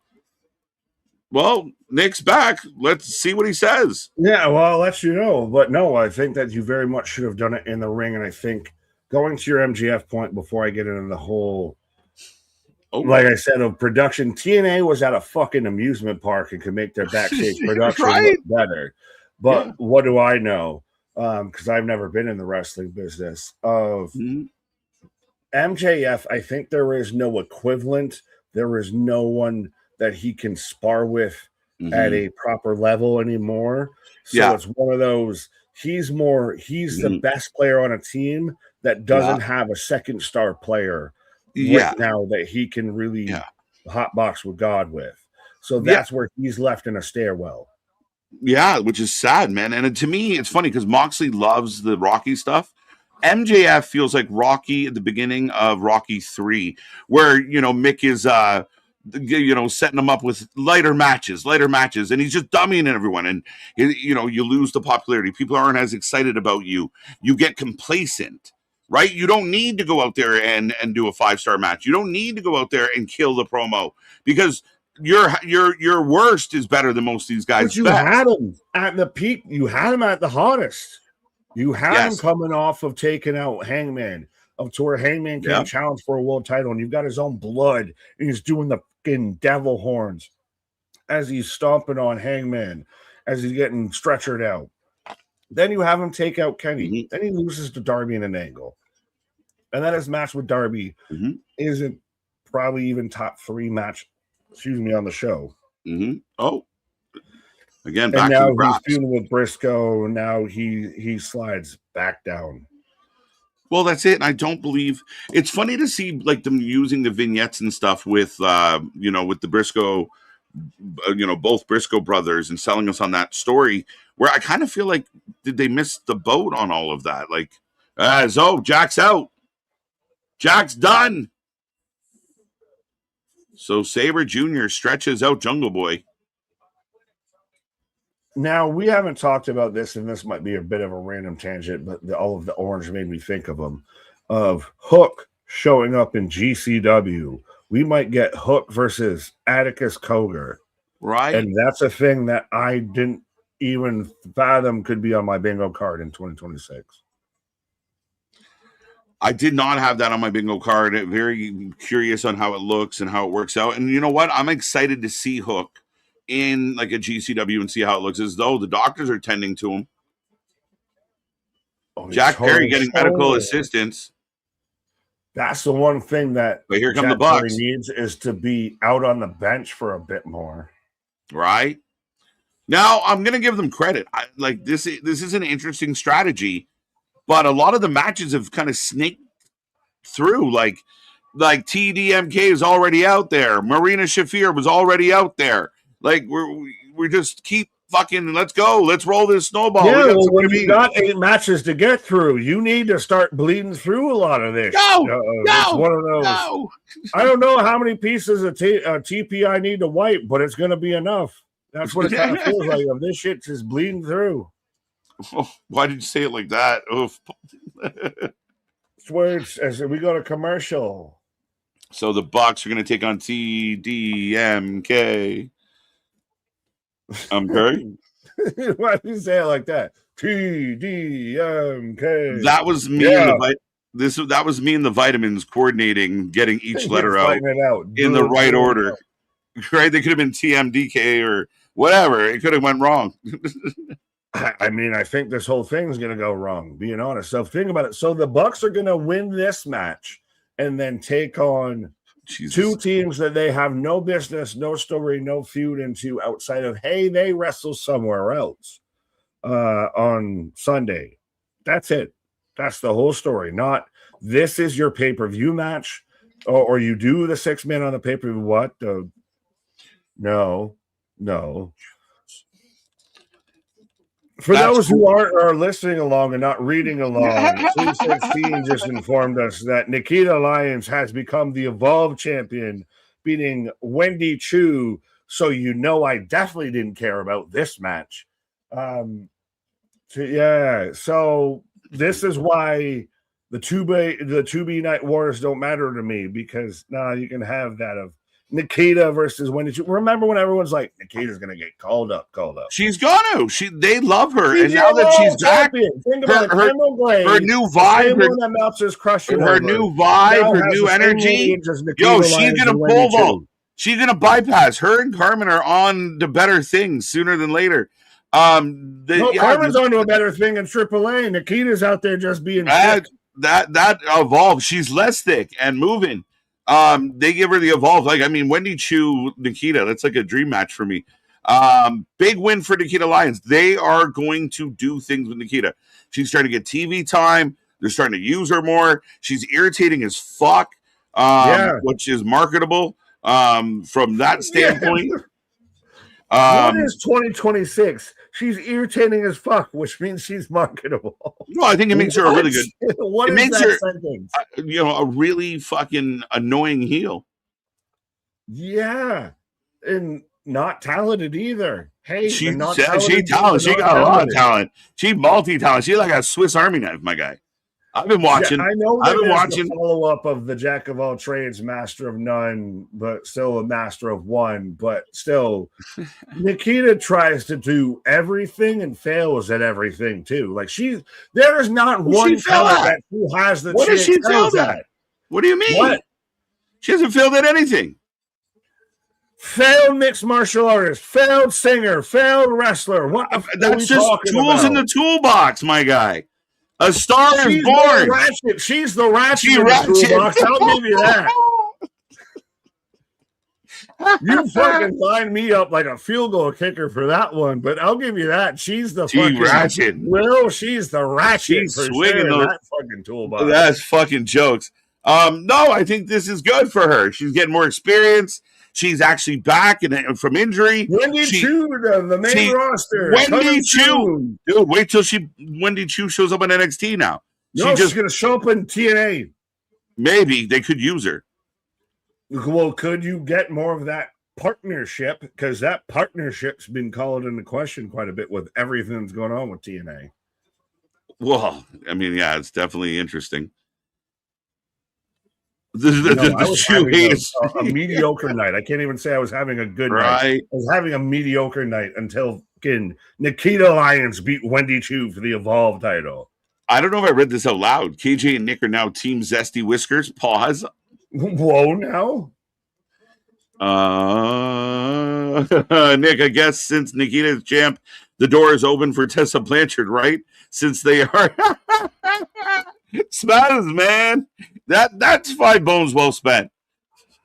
No, you're gonna get Mercedes Moné versus Tessa at All In, and I want to see how the sickos recover and recruit for that. Because what do you do? Do you do Moné versus Tekla? Strong heel versus strong heel, top heel versus top heel? I don't know, because now you're doing this partnership with Athena again, which was a thing, and then it wasn't. Then it was like, I don't get it. I mean, unless they were just mutually mad, I don't get it. So I don't know. Go Lions! Denisha, let's go. Thank you, 316. Cheering for Detroit more than I would for fucking Nikita. Nikita. You be nice to Nikita. She's killing it. And she feels like she's been around the block, my guy. Like, dude, Zoe she was on the show out there. Remember when her and Zoe Starks were the NXT women's division?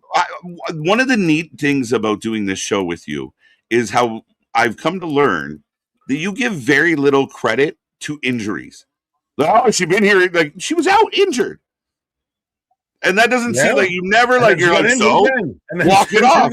I'm a sports GM. I don't give a shit about walk it off. I ain't paying you for no injury time. Get the fuck off my roster. Nick's out here fucking, you blew your knee. That's a long way from your heart.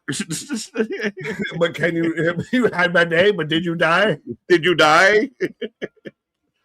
As the Bucks, and again, the crowd's kind of buzzy and murmury, and it's not boring, but it's more about Nikita Lyons and Wendy Chu throughout this entire match. I don't want to not interested. Yeah, exactly. That becomes the dilemma here with I would rather debate you about Nikita Lyons and Wendy Chu than really give a shit about this match. And the Bucks get a convincing win. Of everyone that needed a convincing win going into Sunday, the Bucks get one. And I'm really sold on these other teams that they're facing, which they have built fucking nothing to outside of just announcing it. Right? So there was a point he was better. I will have. Sorry. So there's the jumping. So we're going to get Kenny now. Like, again, tell me that this is not, this is the Jack Perry. No, Jack Perry's already been beaten up and stretched out. Stretch again. Here. The cleaner. Why did it turn into Mozart? Or Beethoven? Because he thinks he's an artist. I was going to say, what it sound like Mario going underground. Oh, so Kenny and Zach nose to nose. See, this is good. I like when the two guys are. Oh, and then they throw bad elbows. Fuck's sake, we were doing well. In the 6-man instead of 2 fucking different matches. Snapdragon. Yeah, Jack Perry. One of those that this is a match that's for the wrestling hardcores. This is a match that is for the sycophants. This is the ones that know the lore and everything. It's a little bit like Tekla's match of it's for who knows the history. If you got dropped in a month or so ago, like if you switched over from WWE, if you were one of those that I'm so torn off by WWE, too many ads, too many this, and I start watching AEW, you're so lost in the sauce right now, I feel. To an extent, for sure. Yeah. I mean, again, and part of it is not telling him, oh, Kenny's got a mic. You're right, though. Do the trios match because Jack Perry doesn't need to take a solo L tonight for no reason. Right? Like, he didn't need it. I'm not using the B word, but he did not need to take a loss. It was just unnecessary. Doesn't bury him, but it's just unnecessary. Oh no, Jack Perry can't be buried in this company. No, they tried. They sat there and buried him, and he came back like the goddamn Undertaker. Right. No, I think that there's so much they could have rode with Jack Perry as the scapegoat to the fucking mountain with that of I honestly would have believed of a Darby Jack Perry feud at one point of Darby being who he is and Jack Perry being the scapegoat. But now what did you say? He's just the friends. What? Oh, sorry. Zach said one last thing, and I didn't catch what it was.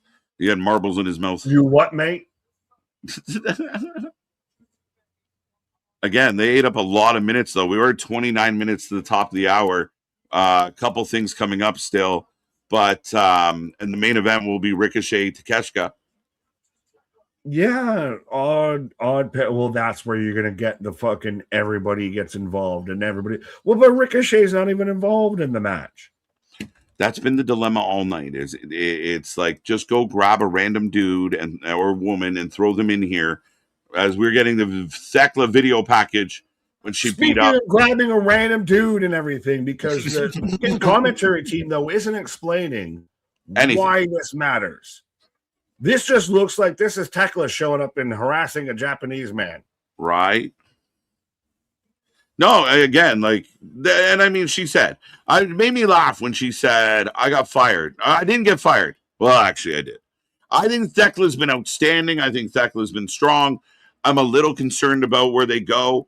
I hope this match with Starbright is half decent. But we'll see. I'm a fan. But you don't believe that she's losing. That's the thing. No, I'm doing. We talk about what wrestling shows are predictable. The Pac Umino match, to me, is a match they put in there because that will be New Japan's W, the one and only one they get. I don't even know about that, respectfully. You think Pac wins the title? Some Japanese runs wouldn't be too bad. Fair enough. I mean, he's not getting booked great here. But I think the women's title match is obvious. Shout out Red Velvet, just making me want a piece of cake right now. I forgot Red Velvet was in this company. I love Red Velvet. She's on Ring of Honor, so that would be why. She's peripheral in this company. Red Velvet is like the Tongaloa of highlight reels. It's for AEW. So there's a series of her just landing on her face. Oh, we're getting Queen Aminata out here. Queen Aminata has been outstanding, Nick, and I know you've been a fan of hers going back to Ring of Honor like I have. A little surprised they have never really. She's just kind of been there. She's good. I liked her going back to remember when she kind of was showing up the same time like Sky Blue was and everything. And that was kind of they were having matches for a bit. She's been there and then she's not, and then she's there and then she's not.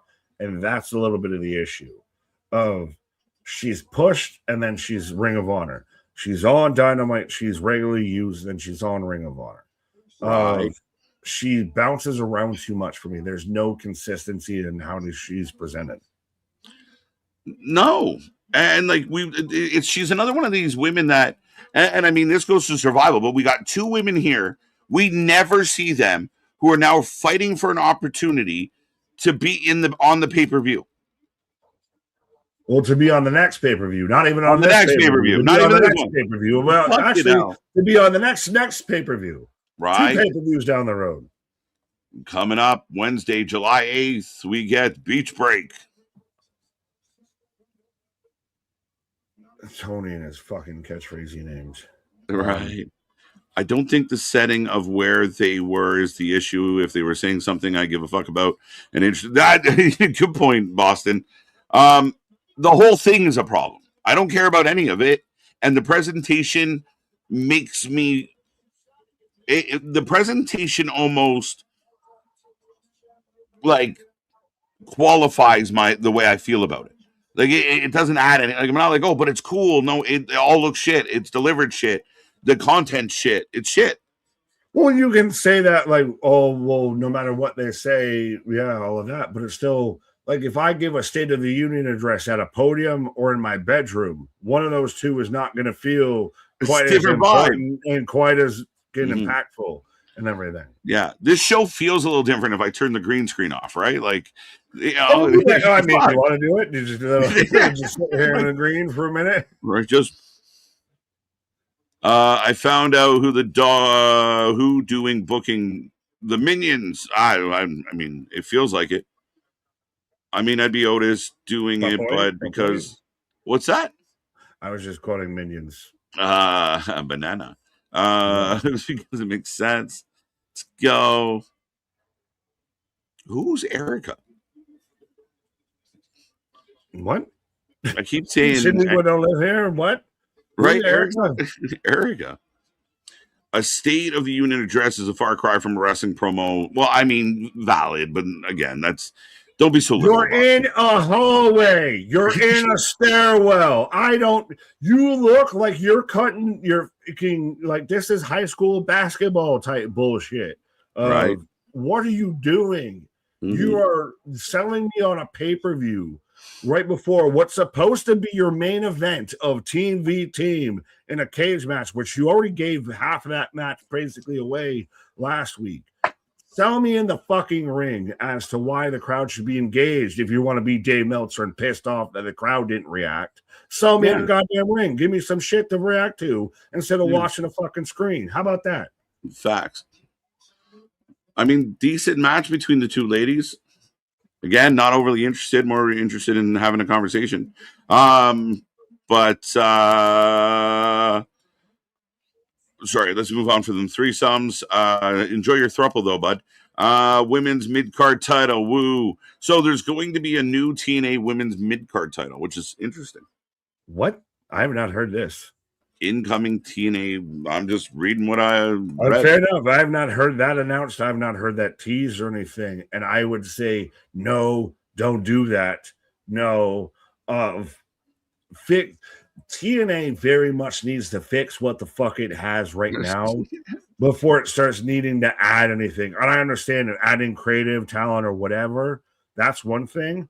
But as far as your on-screen shit, you need to fix what you have now. You don't need to add more titles. You need to figure out the titles you got now. Mm-hmm. Yeah, I'm a little interested in the sense that I feel that this is a time where the knockouts division is maybe thinner than it has been in the last handful of years. Lost a lot of big talent. Some of them not to their own doing. Tag belts aren't featured ever. That barely see the tag belts. Now they're going to introduce another mid-card title. To me, it's kind of like what we said with Tony Khan and fair's fair. If you're not doing what you're doing now really good, stop introducing new things to not also do them bad. Good English. Right. Doing are you how? But Kyle saying, Nick, do you have any guesses? So, we've talked about this. Who do you think could be the mystery WWE X Singles champion that shows up at Slammiversary? Baron Corbin?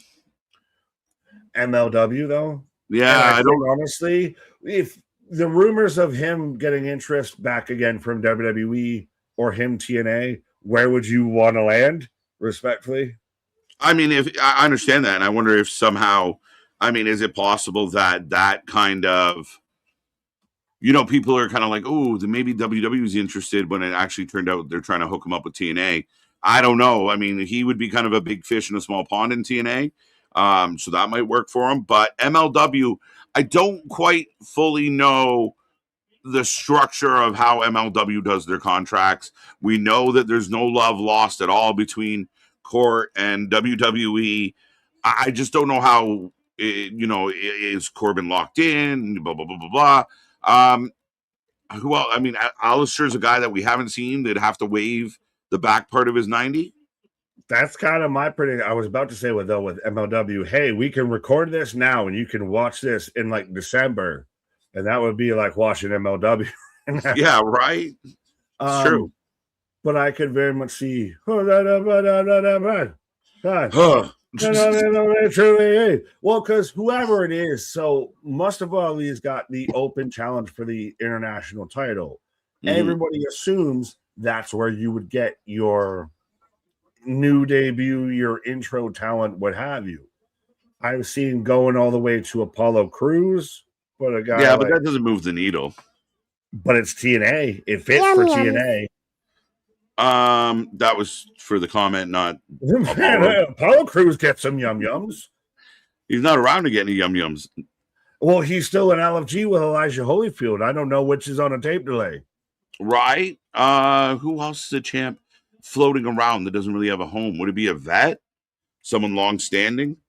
Well, would it be you're soft, you're sloppy, jalopy? I said that on someone asked me, I think on Monday, and I said, could it be Enzo? He's allegedly been at the Performance Center. Right. It's getting interesting.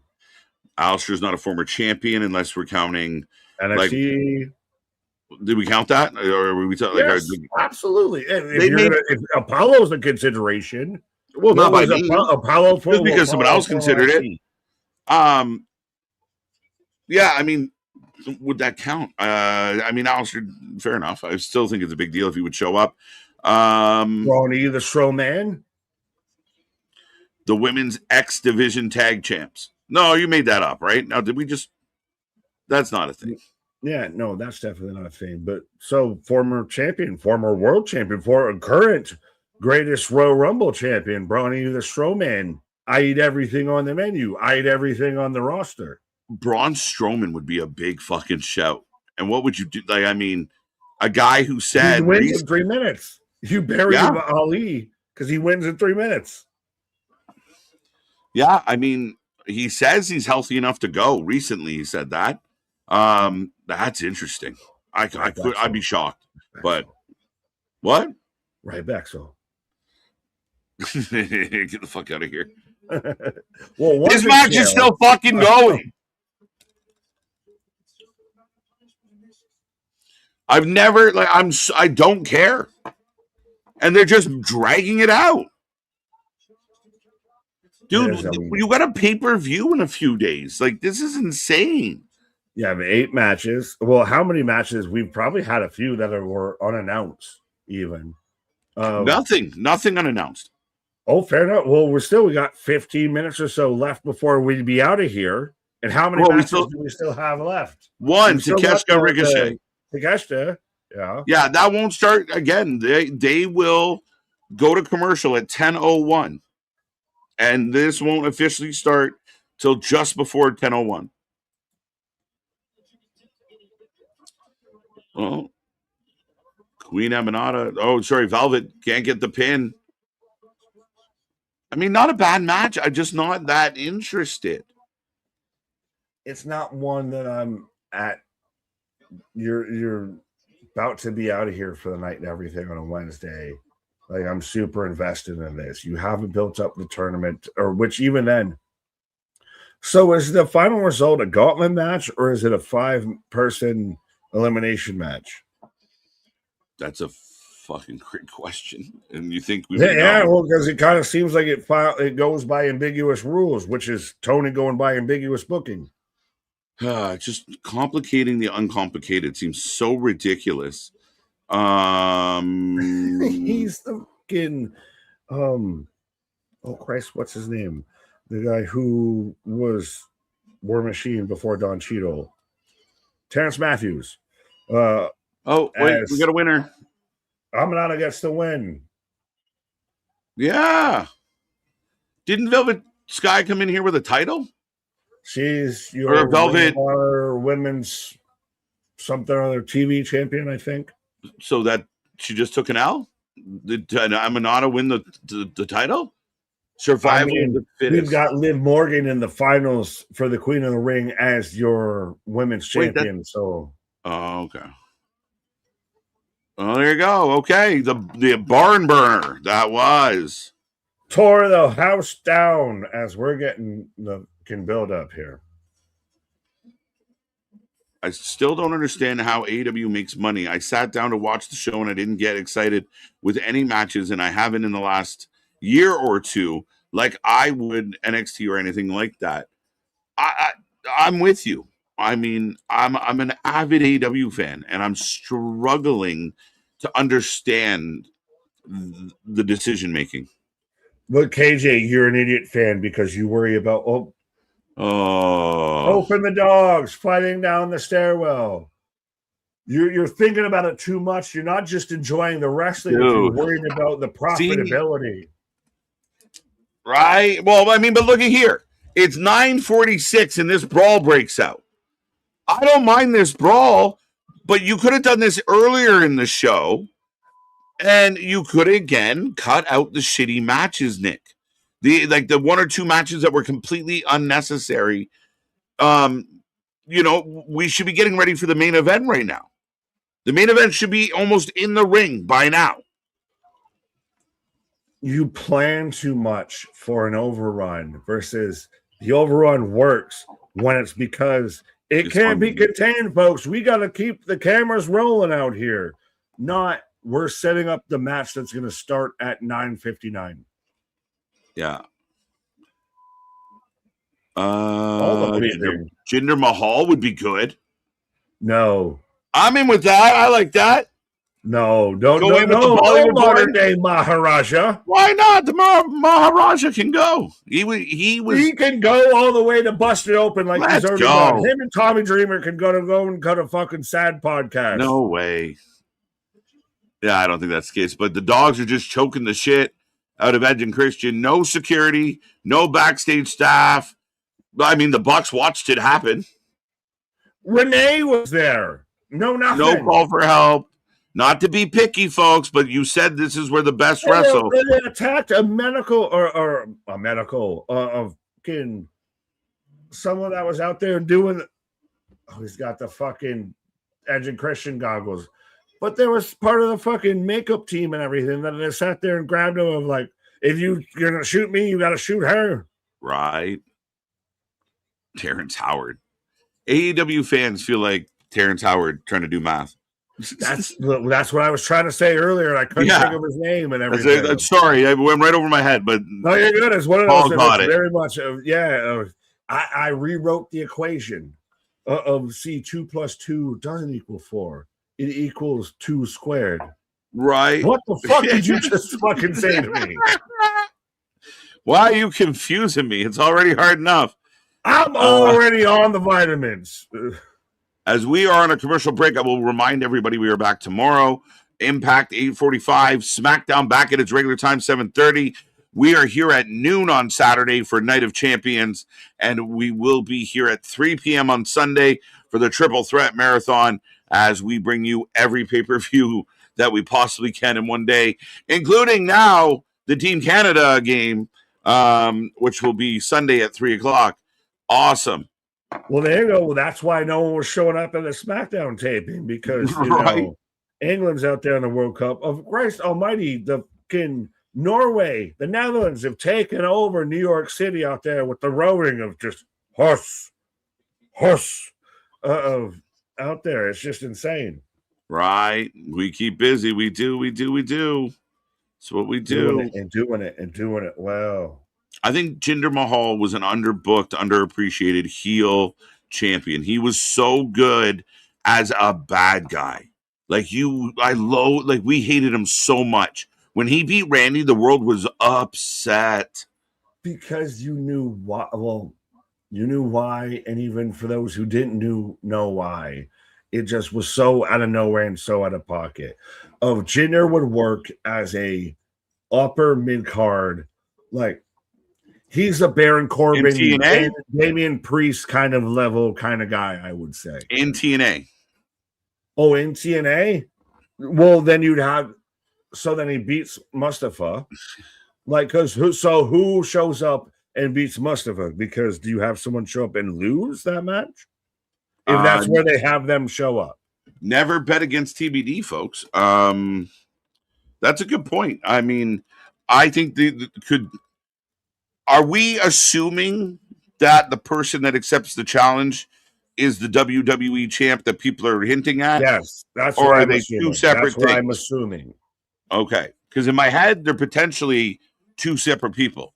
Yes, somebody like Apollo Crews. I'm assuming that it would be the guy who accepts who accepts. Like I could see someone like an Apollo Crews challenge, like show up and challenge Ali, and Ali might actually beat him. But that to me makes sense if the former WWE guy shows up in a more important part of the show.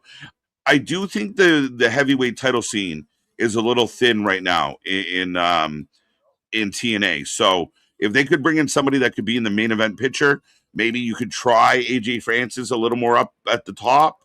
They need a little brush up. There's not a lot. You can't keep going back to Nemeth and Kazarian. Well, you could try AJ. You could try Elijah or Elias. But would you do? I think you honestly should do Ali, because he's been the standout, the loyalist out there. But could you do?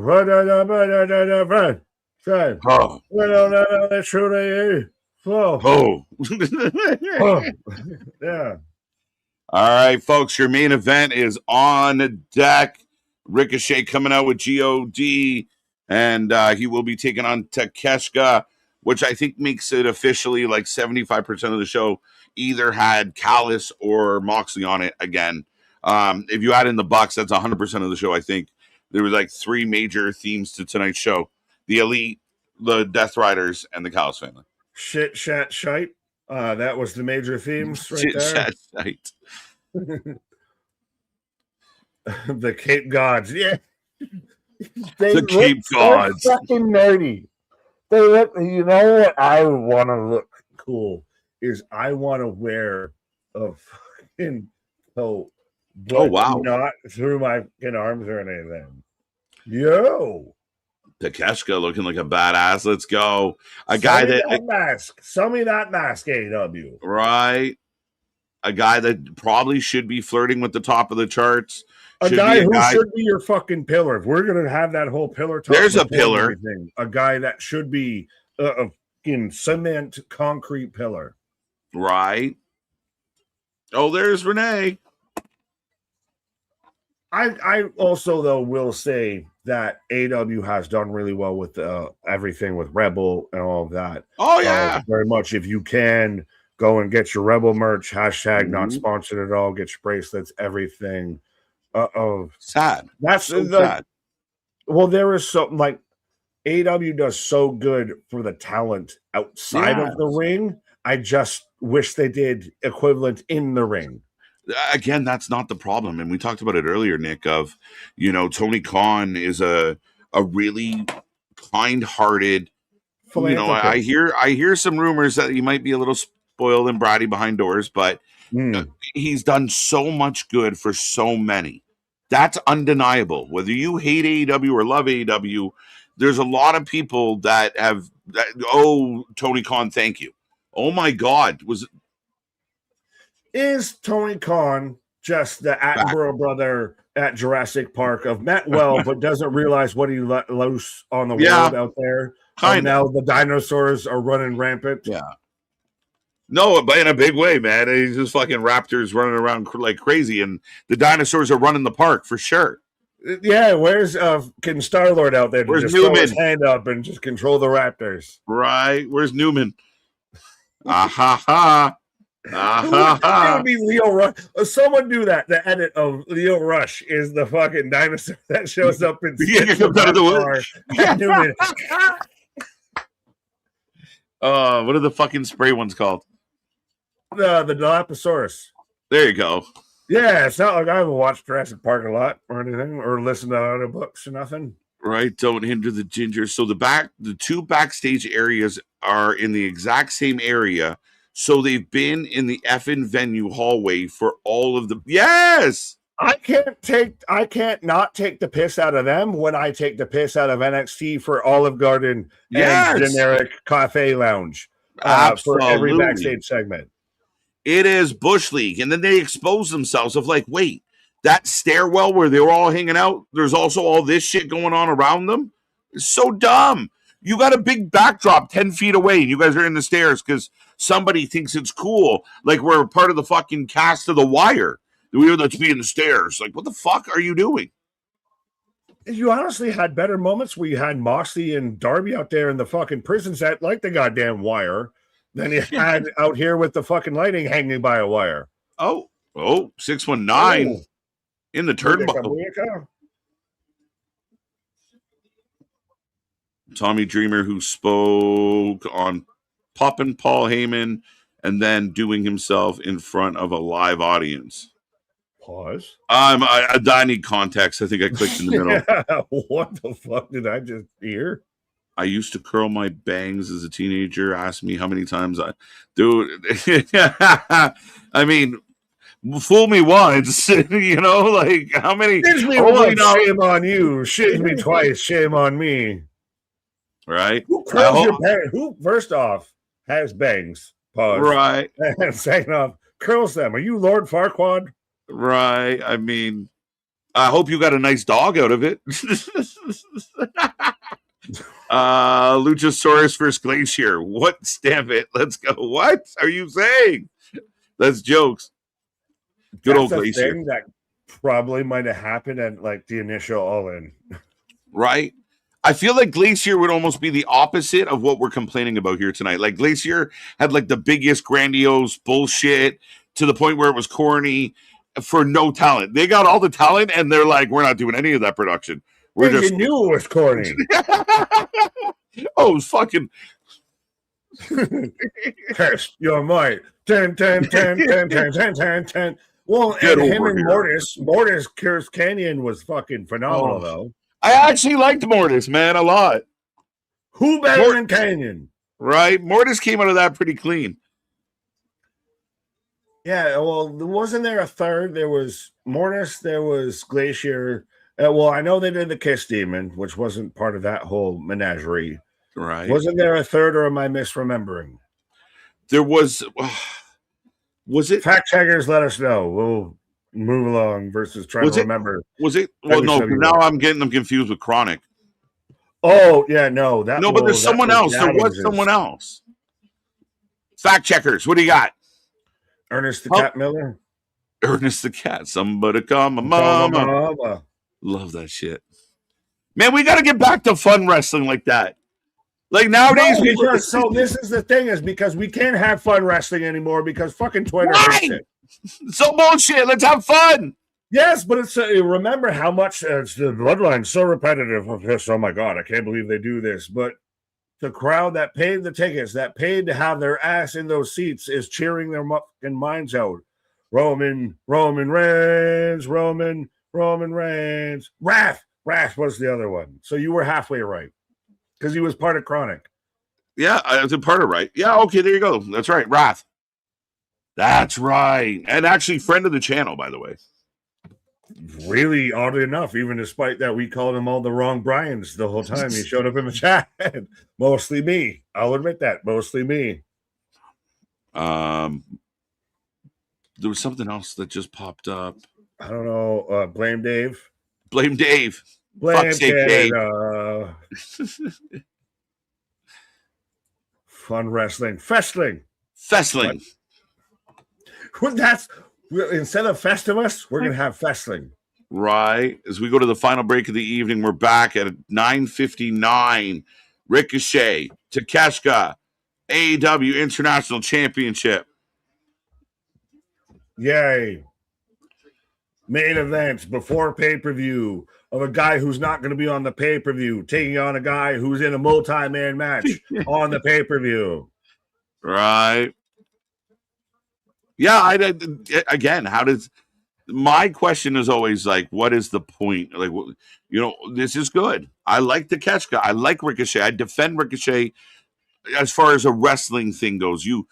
I think he's been misbooked because he could be a bigger heel than he is. He's This a was natural cool asshole. match 2 weeks ago. Not Yeah. now. I mean, your main event should be your main event for the pay-per-view. Yeah. Folks, we can't control fucking 12 people out here. Fuck the tag match that we did before. It should be all hell's breaking loose. Folks, we can't control anybody out here. Make sure you tune in when we've got to have all these men confined inside of a steel cage out here. And we're going to finally get some order out here restored to this. Absolutely, my friend. And I really think that, let's keep in mind, Ricochet's last last rivalry, he went under Chris Jericho. And Tommaso Ciampa might do the same. Oh, did I say that out loud? I hate that. There you go, Nick. It was funny. I hope you got a nice dog, which he popped, or else he probably would have given us a little DMX. I didn't even get the reference there. Stop, drop, shut him down, open up shop. Oh, no. As a adorable girl bangs in this. Wait, what the? Yeah, we're going to. No. All right. No. All right, folks, we still got a main event going on. I know we're around New Mexico and Texas, but no. Matthew McConaughey, no. I don't want to buy a Ford, or I don't want to go to the University of Texas. Right. AEW is like the Oakland Athletics. I would love to know, like Moneyball, like Billy Bean. What's the problem? Because they were the Oakland A's. They've now moved to Las Vegas, and they're now in the middle because they don't have a full place that they can play, because they were going to play in the Legion, I believe, or have another stadium set up. So they're now playing at basically like a college or like a high school stadium and everything like that. They're a major league ball club playing in like 1,000-seat venues. Yeah, doesn't that sound familiar? I present to you the Phoenix Coyotes or the Arizona Coyotes. Neither work. The Utah Utes. The Utah Utes. But Utah had a good year. I mean, I give them credit. Vegas just wants all the teams. Yeah, well, that's the new hot spot and everything, and that's do people still go to Vegas for the casinos, or do they now go to the shows and they go to the venues and stuff like that? I argue nowadays, especially with kind of like the younger generations going out and traveling more, that I almost think the nightlife, the partying, the attractions to them are more appealing than the casino. Like it was like my parents. I can DraftKings hashtag not sponsored or anything. I can Prize Picks not sponsored all up on my phone. I don't need to play slots in a fucking casino. I can just plant this ball bastard. Like our grandparents went for the gambling and the you go to the reservation. Oh, trust me, I've been around there. You go to the reservation out there. The second you hit 18, I'm going gambling, and you're playing penny slots like you're fucking balling. That's right around when the Hangover movie comes out and everything. You are doing your best Rain Man fucking Zach Galifianakis shit and everything. Right. Out there balling. Right. Yeah, they've come. They've come a long way. Pause. They've come a long way. What? Jericho versus JD Drake, for what reason? I want to see this. Who has the worst dad bod? I want to see this fucking dad off. Do they put a barbecue in the middle of the ring and they're both wearing aprons and they got to fight with mitts on? Isn't there a tag team, or like, I know there's wrestlers and I can't remember the names in Wrestling Revolver that we've seen that are literally like the dad's like one pitches a fucking tent and everything. Like the Boy Scouts, was it the Truth? I mean, you know what I'm talking about, but I'm fuck. But you get what I'm saying. Where's the world out there that would very much, fill us in on this? But do that. JD Drake versus Chris Jericho. Who has the worst dad bod? This is so funny. JD Drake. This like they're trying to set the record for the slowest moving match of all time. We've had the record broken for the longest match. Now we're breaking the record for the slowest match. Right? As we are almost 5 minutes after the hour, folks. Takeshita and Ricochet putting on a hell of a main event.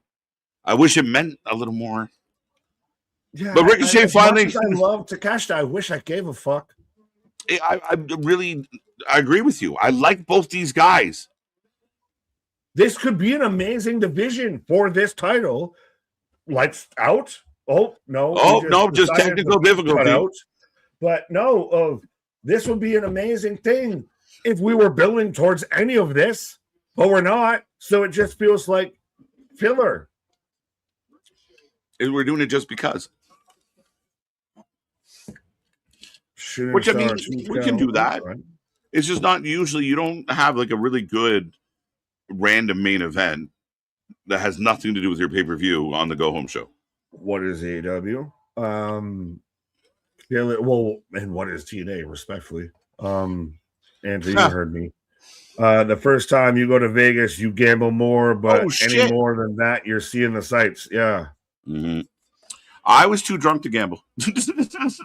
I've never been, but I remember my parents, my mother, and my stepfather went out there back when the Las Vegas Outlaws were still a thing with the XFL, and I got Las Vegas Outlaws merch. Oh, power bomb! It's a good match. It's a good match. Again, but this is. Are you wasting your booking on an audience that's spent out, that's burnt out? You're wasting matches in the chamber. You're just popping off rounds that you don't need to shoot off. Yeah, you're shooting. Oh, headbutt! You're shooting rounds off with no target, right? So it's you're cool. Just emptying the chamber because fuck it, they're in the kingdom. Right. They're in there. But I mean, again, I think that's where you get the crowd. You get the crowd that's kind of quiet because, again, if you build up kind of the angle and the energy to it, the crowd's really behind it. And we keep using the example of Mask vs. Mask. When the story's there, the fans really come out of their seats. These fans are only popping for the moves. You got to teach them to pop for more than that. You got to tell a story. Our AEW's Global Gym of Wrestling. Tom Khan is White Goodman. No, it makes me bleed my own blood. Joni loves Chachi. But, yeah. Is he that or is he with Average Joe's? Well, no, I was going to say no with Ron Burgundy and Vince Vaughn. I know deep down in my heart, I hate people with every bit of my body. I respect you, Ron Burgundy. This is over. This is over. And Ricochet may really like. Oh. Yeah, Raging Fire. Falcon Arrow 2-3. That's it. It's over. Ricochet takes another L. Takeshita, big win. Good main event. Good main event. Wish I cared more. Wish it mattered more. Wish it had an implication into your go home show. A little bit, but fuck's sake, Anonymous. Well, no, we can get to that. We can get to that of hell to the no, to the no, hell to the no. She's good, man. She's killing it. No, she's killing something like my passion to fucking watch evolve. Oh no, that's crazy. Come on now. That's a reason. What are you going to deny that I had a passion? You weren't even watching it anyway. What are you going to deny? I was like, you're not watching it. Come on now. I started. Reach for the sky. Okay, so Mark Briscoe is coming out at 10:08. Okay, so Takeshita's on his team. Do what I thought you should have done before this whole Oh no, Briscoe's just going to cut a promo.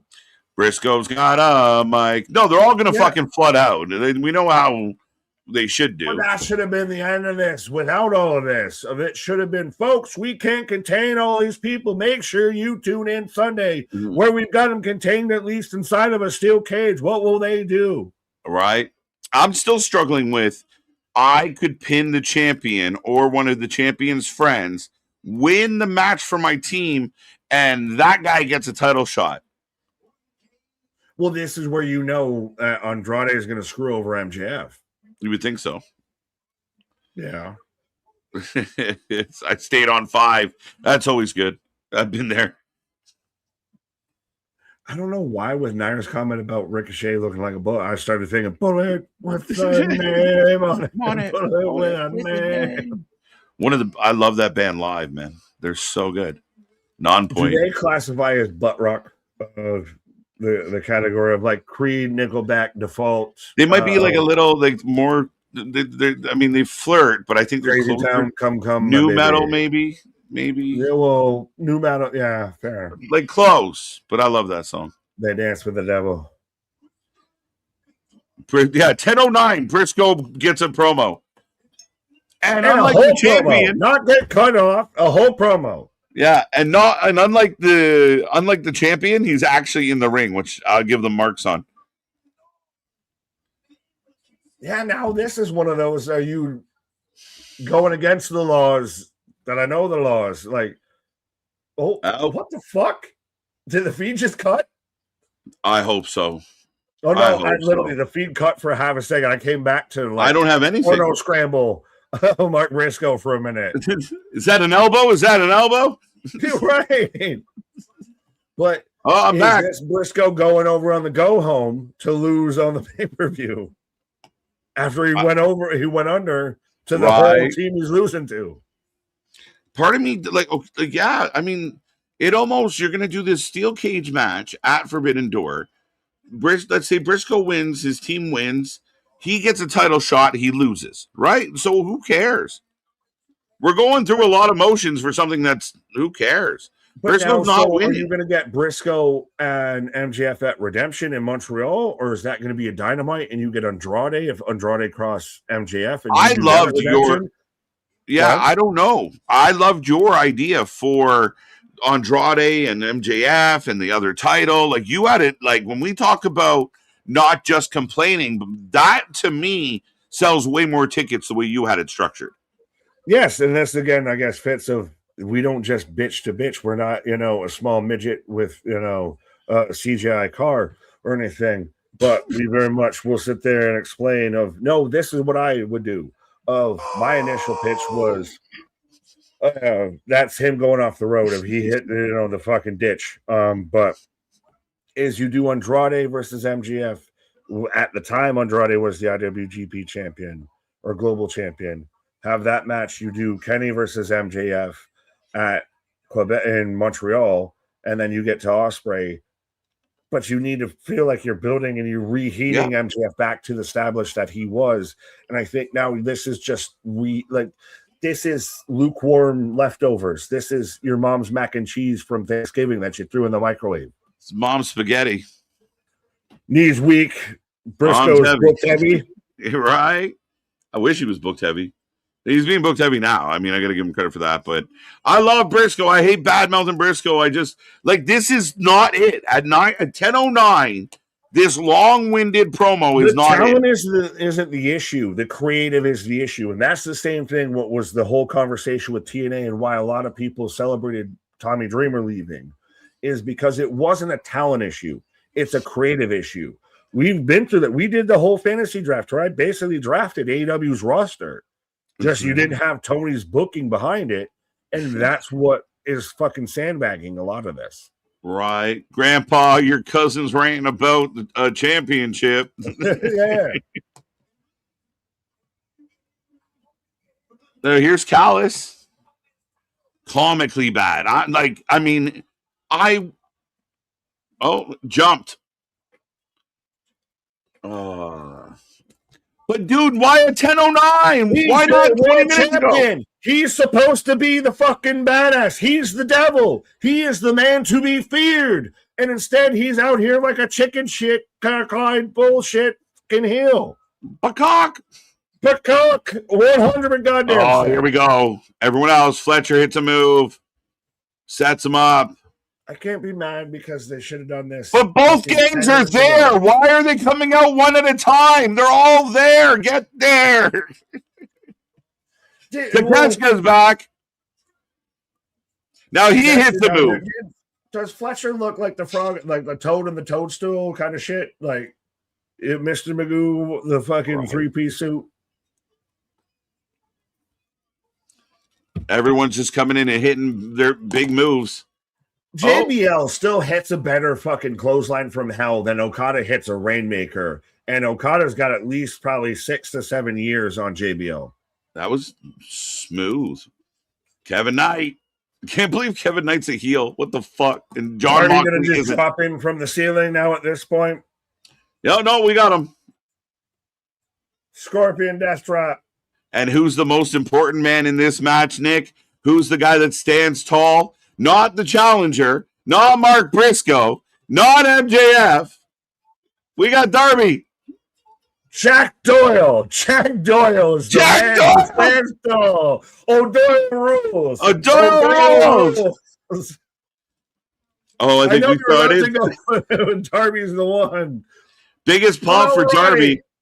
Roddy throwing elbows. But this should be calamity. This should be total war. This should be total chaos. Not 1 little, 2 little, 3 little soldier, 4 little, 5 little, 6 little callous. It kills me. Like, and again, you just saw them all together, but they're like, no, like one at a time. As now Orange Cassidy, 2 Pac, 3 Pac, 4. Your Pac, he's Pac, no Pac, none. It's just, again, stop telling me that this is the best pro wrestling in the world. Oh, finally. Oh, whoa, to Orange Cassidy. Oh, they salvaged it. No, they didn't. Oh, yeah, they did. Briscoe! Hit it. No, Andrade. Andrade saves MJF. I'm not going to let you beat him because I'm going to beat him. It's been an atrocious show. You don't F him, I have him. Shut up! But how do you know? So why didn't they just go directly into this beef? Why do we need the cage match? Why do we need Mark Briscoe? Respectfully, why didn't we need to run back Mark Briscoe? Why didn't we just go into this? Yeah. Like I said, bigger pop for Darby. MJF's having more of a focal point with Andrade than he is. You could have went directly into this. That's what I pitched. You had the avenue. You had it. And you took the side street. And now we're setting up the tension. Now we're setting up because MJF accidentally hits Andrade. Briscoe's winning. Where's the he's going over on the go-home show. That is true. What is the point of all this if Briscoe loses the cage match, though? What is the point of anything with this? Now we're getting philosophical. If Briscoe wins in a match and the cage didn't lower, did Briscoe even win? Right. As now that everyone's in the ring together. We're allowed now. The 1 at a time rule's over.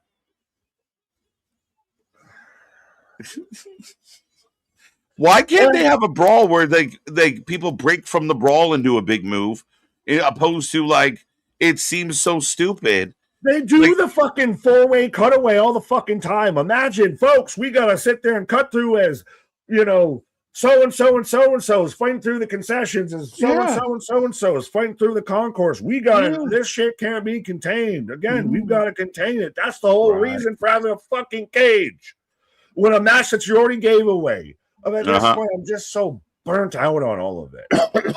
Yeah, and I didn't mind the ending, except I don't get the reason to keep it.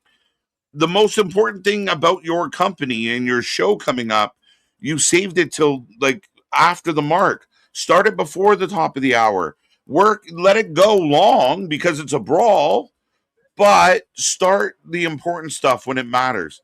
To me, they missed the mark on that, and you shouldn't have Mark Briscoe coming out at 10 after 10. Like, that's crazy. You started everything that should have been your go-home segment to build me to the pay-per-view after your show was already technically off the air.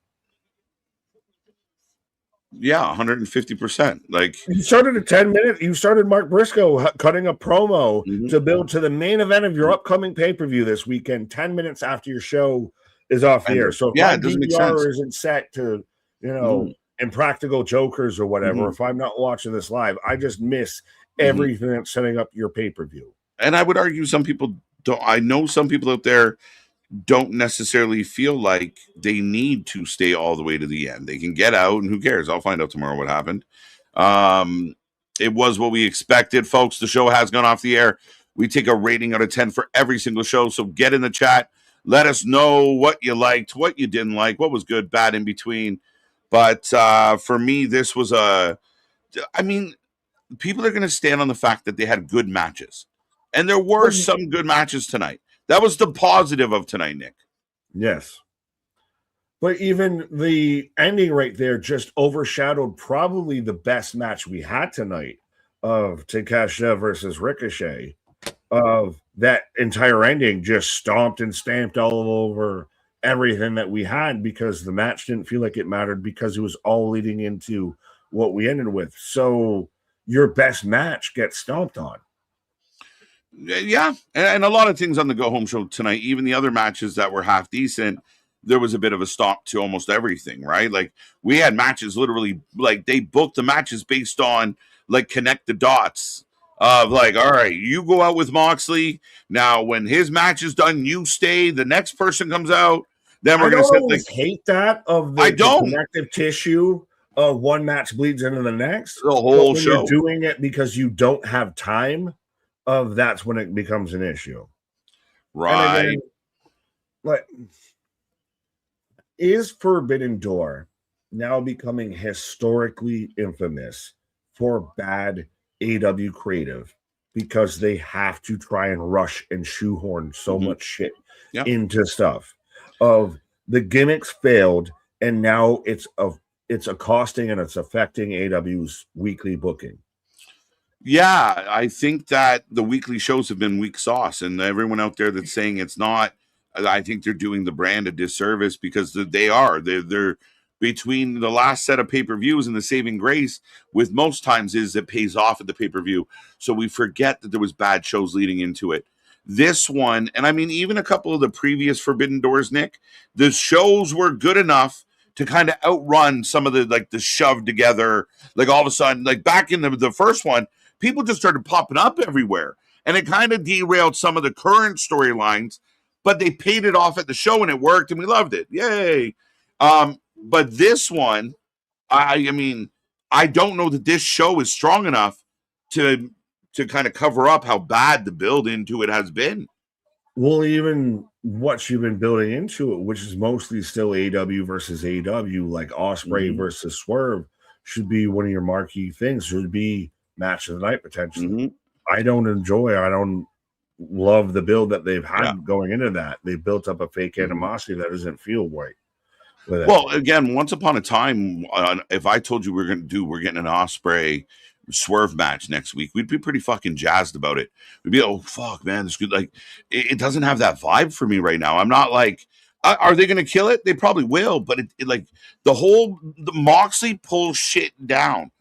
Moxley muddies the water. Moxley and the Death Riders, to me, have taken away from, like you said, a dozen times tonight. You know, there's enough there with Swerve and Osprey to get where we need to go without all this other bullshit. And it's not changing how Osprey wrestles. So what's the point? No. The shoehorning of Forbidden Door has become an albatross to AW's booking now, I feel, at this point. Yeah, I think so. And people won't believe that. But it's hurting this show. 5 out of 10.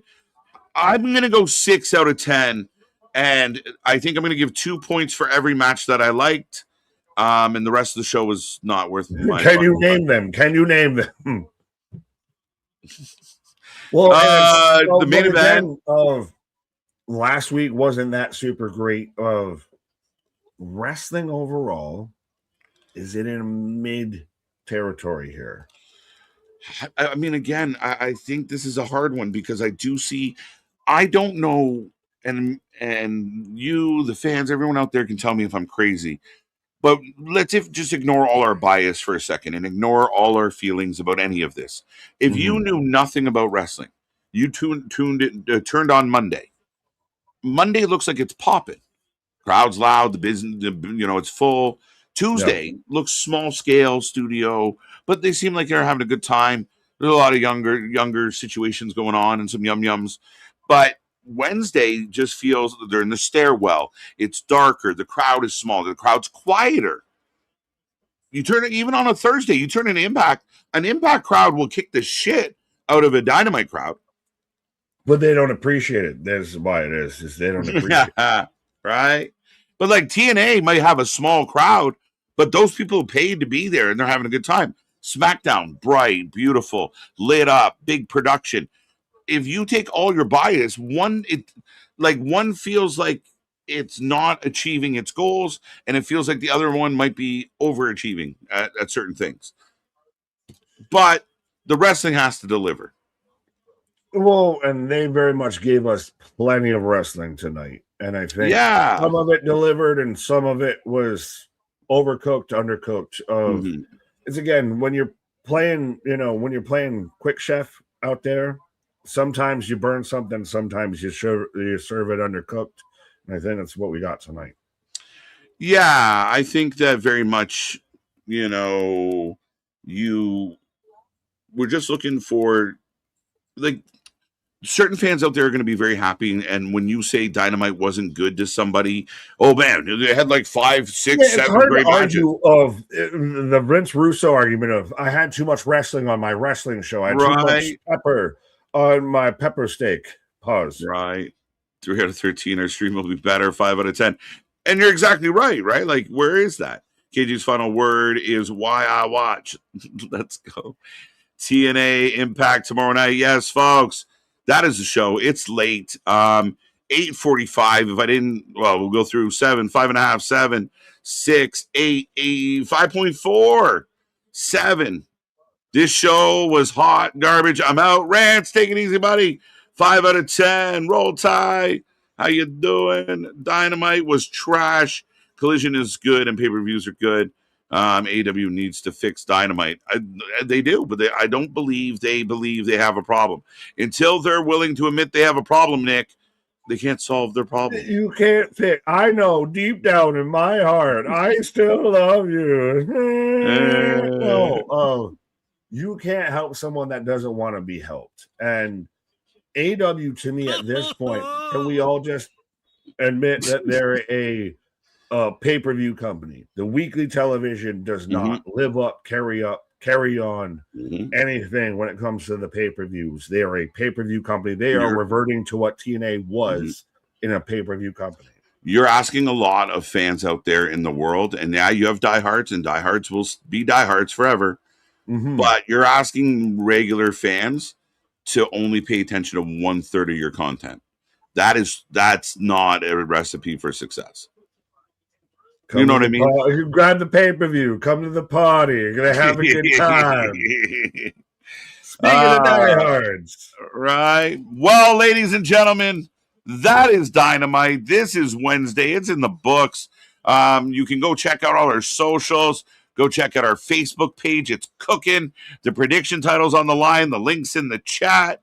So much going on. We got so much coming your way tomorrow, 8:45.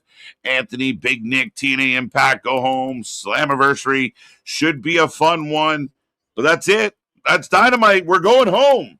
We're going to the door. We're sliding into home base with this weekend of all the pay-per-views out there, my guy. But our shit is real. Our shit is raw. Our shit is all authentic. When you're talking about that wrestling, you put that for life with it.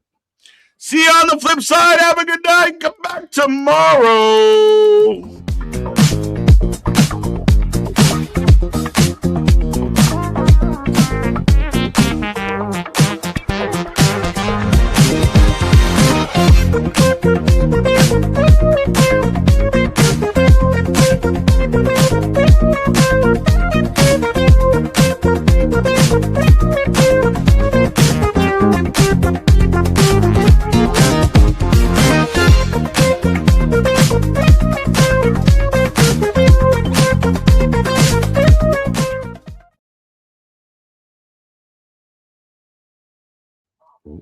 That was the trashiest of trash.